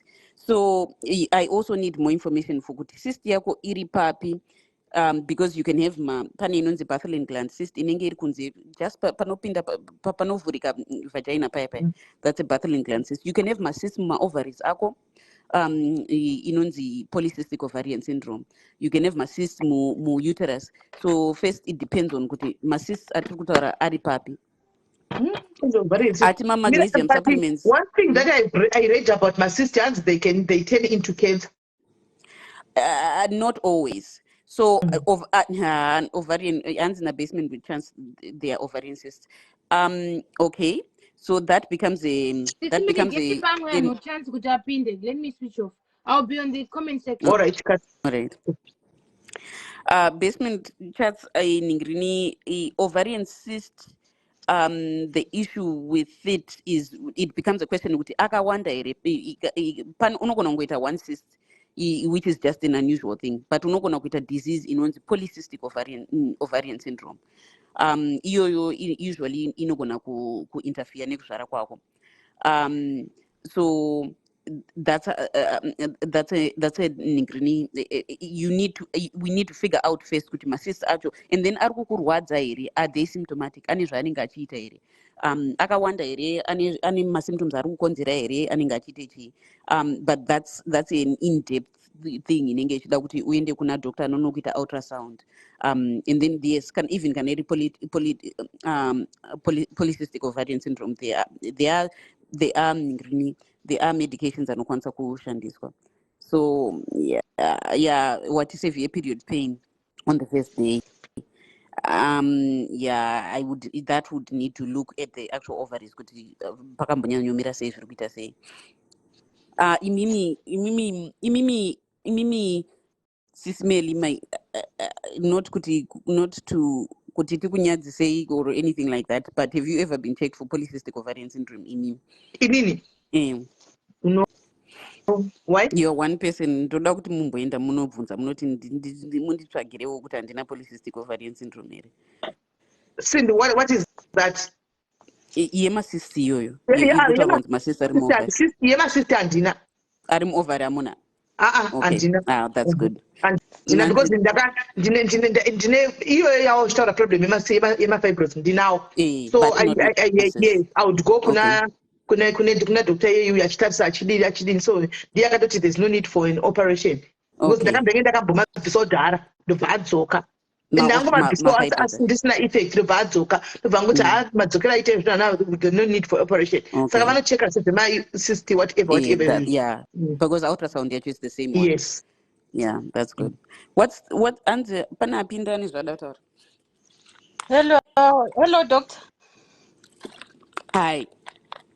Hi, masera sei SIS MELLY? Masera sei precious. Ndasera, ndokumbira kubvunza doc. So 2010 I was diagnosed with high blood pressure. I was taking high blood pressure medication, then asthma medication, my pumps, and then my allergy rhinitis. So from 2010 till 2015 ndakangorega zvangu kutora high blood pressure meds because zvaindibhoa pandaienda kuclinic every time ndaisangana nemachembere vanambuya vachingoti iwe why uchinoma tablets high blood uchiri mwana mudiki what not. Then yeah, I think I just prayed about it for a while nchitoti mwari ndaneta, and then yeah, I continued just going to clinic nchinotora medication but ndisingatonwi, and then it stopped. Till today I'm fine. High blood pressure inongokwira then, but I'm fine. I'm not taking meds, but I'm taking my meds asthma nema allergies.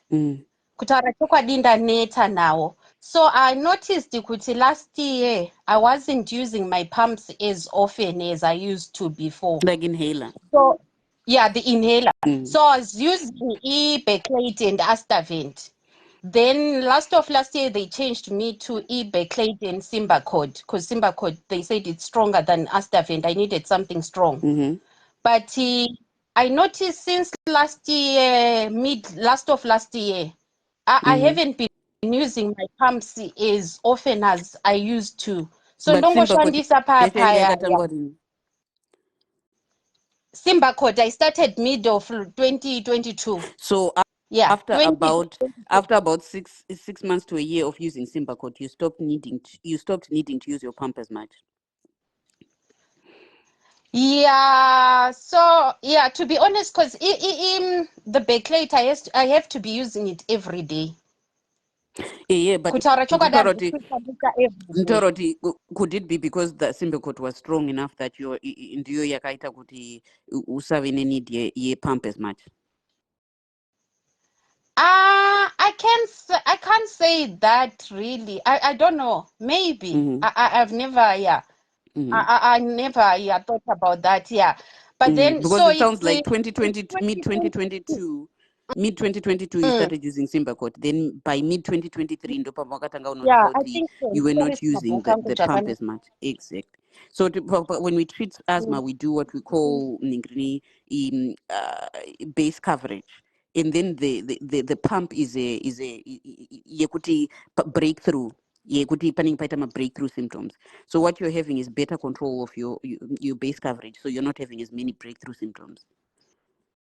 Yeah, so because I attend the hospital every month. Going every month to collect a medication yangu, then ndoona doctor after every 6 months. Of which it's well controlled. So I was wondering kuti ko ndikangosiya ndoregera kuenda ndichinocollecta, then I just stay with my simbi code and then I use it when necessary. Okay. Because asthma is a symptomatic disease. Inini ndaikusiya kuti alright chimborega uone because asthma inetse kana isiri controlled inotaura yega. My suspicion is if you stop inodzoka. But of those medications, if you're going to stop one and not the other, I would stop the Negrini, the asthma, and not the blood pressure medication. Blood pressure is very dangerous. Blood pressure is very. Are you taking your own blood pressures at home? Blood pressure ndakasiya my tablets 2015. Are you taking them at home? No. Okay. I'm not. So we do. So the Ningrinia Tingaita is. Are you in South Africa? True South. South Africa. Because in 3 years, and 3 years, also asthmatic. She's taking meds. South Africa kunotengeswa ma blood pressure cuff machines pharmacies. So the deal I would make with you is you get a blood pressure cuff machine, and every morning, first thing in the morning before you do anything, within the first 10-15 minutes check your own blood pressure, because you're right, morning uno stroke blood pressure takakura ma 90s vaisa it's a silent killer. You could be damaging your heart, you could be damaging your kidneys, you could be putting your brain at risk, and you won't have any symptoms. So in order for you to be medication asiri convinced kuti iri necessary. So in order to convince yourself whether it's necessary or not, is buy a blood pressure cuff machine. Then use it every morning. And tell me what your numbers are. In the wardrobe, because in the ndakangoisa uko. Come wardrobe ndo mune blood pressure ine yaskan.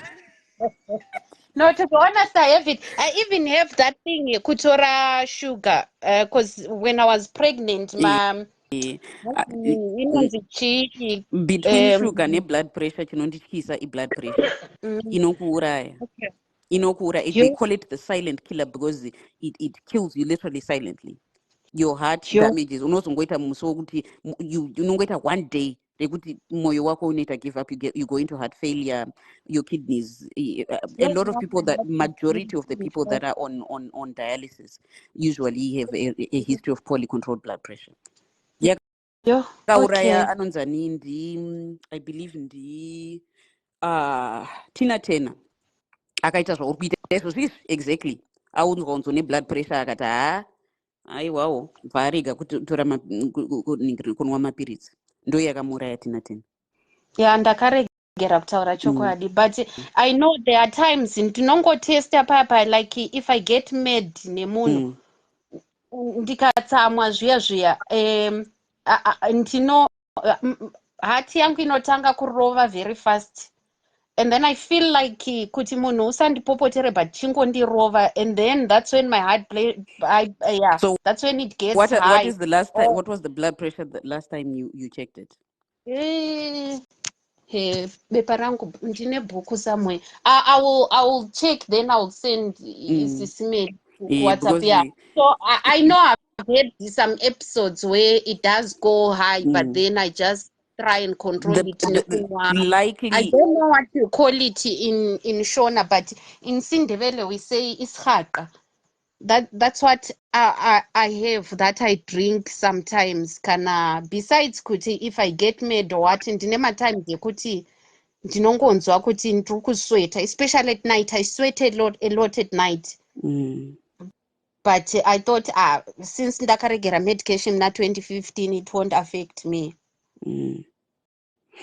No, I keep an eye on the number. budisa blood pressure cuff muningrini wardrobe and take your blood pressure every day, because the other thing that's the problem is your body, although inenge ichiita damage, you also get ningrini, you also get used to the high blood pressures. Zvekuti pane vamwe vanhu vanouya vane extremely high blood pressure hospital, vekuti we have to know kuti what's their history, because mukatodzikisa blood pressure yake too quickly too close to normal range anotoita masymptoms, because body yake haisistorina kujaira kugara into closer to normal range, so that becomes a problem. But damage inenge ichiitika, so check your blood pressure. That's what I would say. Oh, And thank you as far so as much. my asthma medications, which was your initial question, you can stop if you see it's not an issue, then that's okay, because asthma is really mostly symptomatic control. But my suspicion is that it's the Symbicort, good baseline control.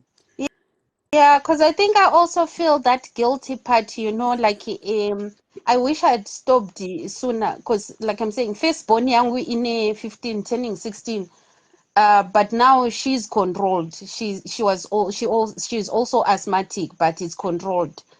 Yeah, Then and that's childhood. 3-year-old kakatanga medication kaine 1 month, and she's taking tablets nema inhaler. She's on what do you call these tablets? They're right here. Yeah, so I feel guilty kuti vana vangu they're getting, because I hear it's a generic, you can transmit from mom to child. Anotora chewable tablets. Yeah, but I wouldn't blame myself. If it's genetic, then taking the medications doesn't change whether or not you pass the genes on. Okay. Yeah. Thank you so much. Thank you so much, Ndadzidzi. But please ndapota pa blood pressure hapana kumira zvakanaka. Yo, all right. Haiwa ndakutovhisa wardrobe today. Thank you. Thank you so much, docs. Thank you so much, SIS MELLY Maitabas. All right, chiripo. Guys, maiteka doctor ungasambozviprepare chivaprepare iwoka naini matova haiteka matovaita doctor venyu pano nakutotiteki nawo ende madiaries makangozomera munovapreparewo mokumbira ngavouye vakaizogadzirirawo ka vachizokunyatsokubatsirai zvakanaka nako naividiwei nekosambozvigadzirira makutotiteki aiwa doctor musahwemi tichipai nguva zvedoctor pamunenge muri free tione kuti munokwanisa kuuya zvarini vambobvunza chi muchivapindura ivava. When is good for you? Tomorrow I'll be there. I'll go to work on what Thursday. Time? Tomorrow anytime is free. Okay. Twitter time Doc, thank you for free consultation. I have to make the disclaimer, I am not your physician. You should consult with your own personal physician. Disclaimer disclaimer inoto. Disclaimer so that tomorrow ikaita 12 dzekuno 2 dzeko Africa imima dzeko America zesingwe 12 dzeku UK. All right, 2 dzeku UK, 2 dzeku UK, Africa 4. What time is it ku UK right now? 18 after 7. Inini ndiri pa 2 o'clock, so I'm 5 hours behind. So 2 o'clock dzeku UK would be kuma 9 dzangu. That's good. Yeah. We can do it. Yes. We can do it mangwana. Yes. Tomorrow kubasa nevamwe. Ndokumbobvunzawo kadoctor asati waenda. Okay. Okay. Maswera sei doko? Ndaswera maswera. Kuya nezvirespect zvekunaka kuti kunyatsobatsigwa. Misai mari. Aiwa tazongopinda pakati tikangoti regei timbojoinawo.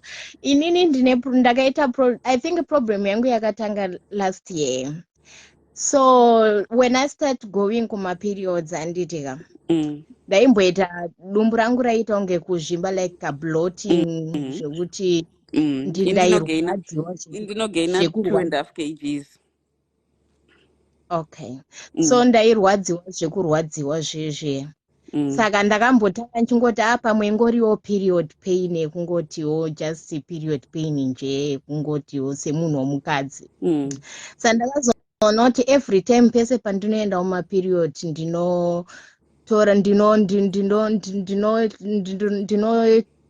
geza like zvekuma 2 weeks pamwe pacho zvinotoenderera mberi ende period yacho inenge iri heavy so ndakaenda kuhospital last month ndaenda kuhospital ndobva ndaona doctor obva andicheka mafibroids achifungidzira kuti pamwe ndinawo then akatonditi hauna obva anditasa anditi hauna chandiri kuona but period yangu even iko zvinozvi ndakatanga musi wa21 kusvika nhasi ndi 6 ndichiri kungodaro so yesterday ndakadzokera futi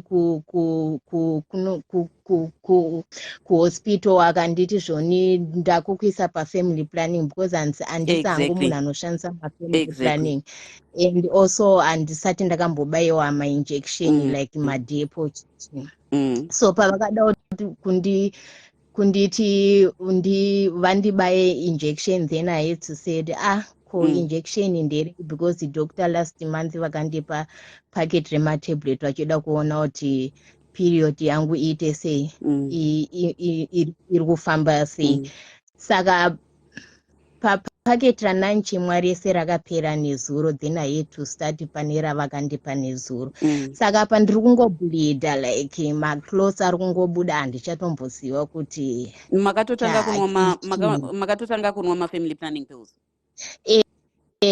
vakatondipinza pamafamily plans apa ndakungotora because I had no choice actually I think ndambozviexplaina kuti kone ambotaura kuti ane heavy bleeding unonwa mafamily planning pills nema-iron pills ndikati unless I have checked a patient to make sure kuti there's nothing else that's going on and I don't make that suggestion, but it sounds like the doctor made kuti vakacheka to make sure that there's nothing else that's going on, so it's actually a very reasonable because also ndinoita mapap smear kuti cheteko zvinozvinenyayo yekuti nanchangotanga a new job saka ndaifana kuenda kupap smear but handinazombokwanisa but pafolder rangu doctor is the importance of a pap smear if you have not changed sexual partners in between the last pap smear and now is not as important in checking is everything okay, so it's okay so I'll give you an example of me inini ndakaita iron deficiency yekuti ndakapedzera ndapuwa anonzi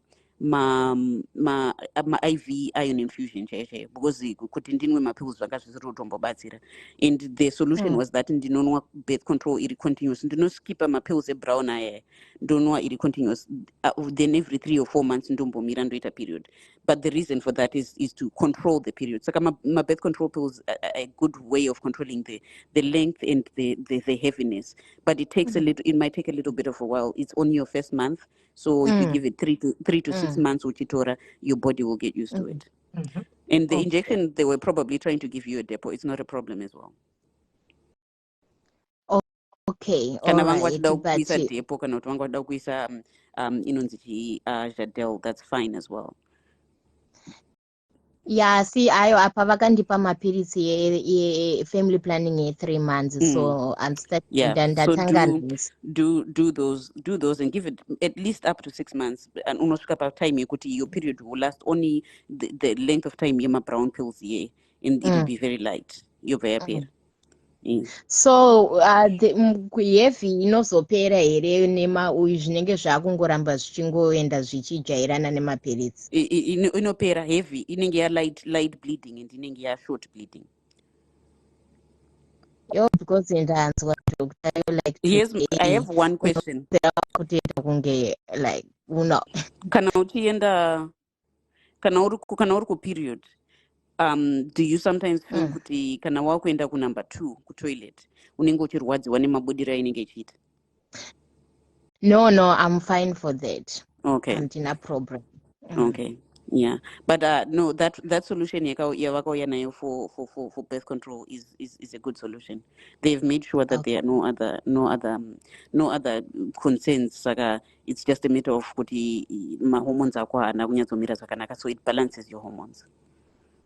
Okay, all right, thank you, Doc. No problem. Ndiyakanakira futi Saka kuti okay, Mati. Any other questions? Okay, saka ndingati pamaheavy apa pana zvazvinozongondikanganisa musystem yangu. No, they should Sandongoramba pane zvinondomboramba nchitora family planning yo for 3 months. At least 6 months. At least 6 months. Okay. Ko ndikazoda hangu kuchinja kuenda kuinjection. You can do But anything. Kana kana ukatoda kuchinja injection, kuita injection right now, that's fine. As long as it's a form of birth control. All of them are going to balance your hormones. It doesn't matter kuti it doesn't matter kuti mapirits here kana kuti injection kana kuti chi. Saka zvavaitoda kuita kubaya ikoko, that would have been okay as well. Kana if you're okay nekubaiwa, that's fine. All right, doctor. Thank you so much. Last question, Nancy. Doctor, I have a question. Yekuti writing yema doctor pa prescription says ingaverengeke. Na teacher wangu ndakanzi na teacher wangu geography ndiri form 2 zvikanzi iwewe the only reason I believe kuti uchaita doctor is because handwriting yako yakashata unenge uchinyatsokwanda. It's because tinenge tine hari. Thank you so much. Saka Sis Melly, inini I'm open all day tomorrow. Vamwe vari kuti manheru anenge ari nani kana muchida manheru it's fine. Mukangondudza. But manheru dziwayo kakuno kwaninga tema manheru because remember inini Thursday ndinachigadzira kuti ndinde kubasa ka. Saka imini mazorora tinozomuka makuseni. Saka tikaita nguva iripo ivi doctor remember kwavo dzedza 9 na ivo vanoda kuzororawo. Andimaona. Aiwa, dziri 9 dzemakuseni. Kwenyu. Yeah, even behind you. Oh, kwenyu dziri makuseni kuno kudzinenge dziri 3. All right. Saka tita na 5.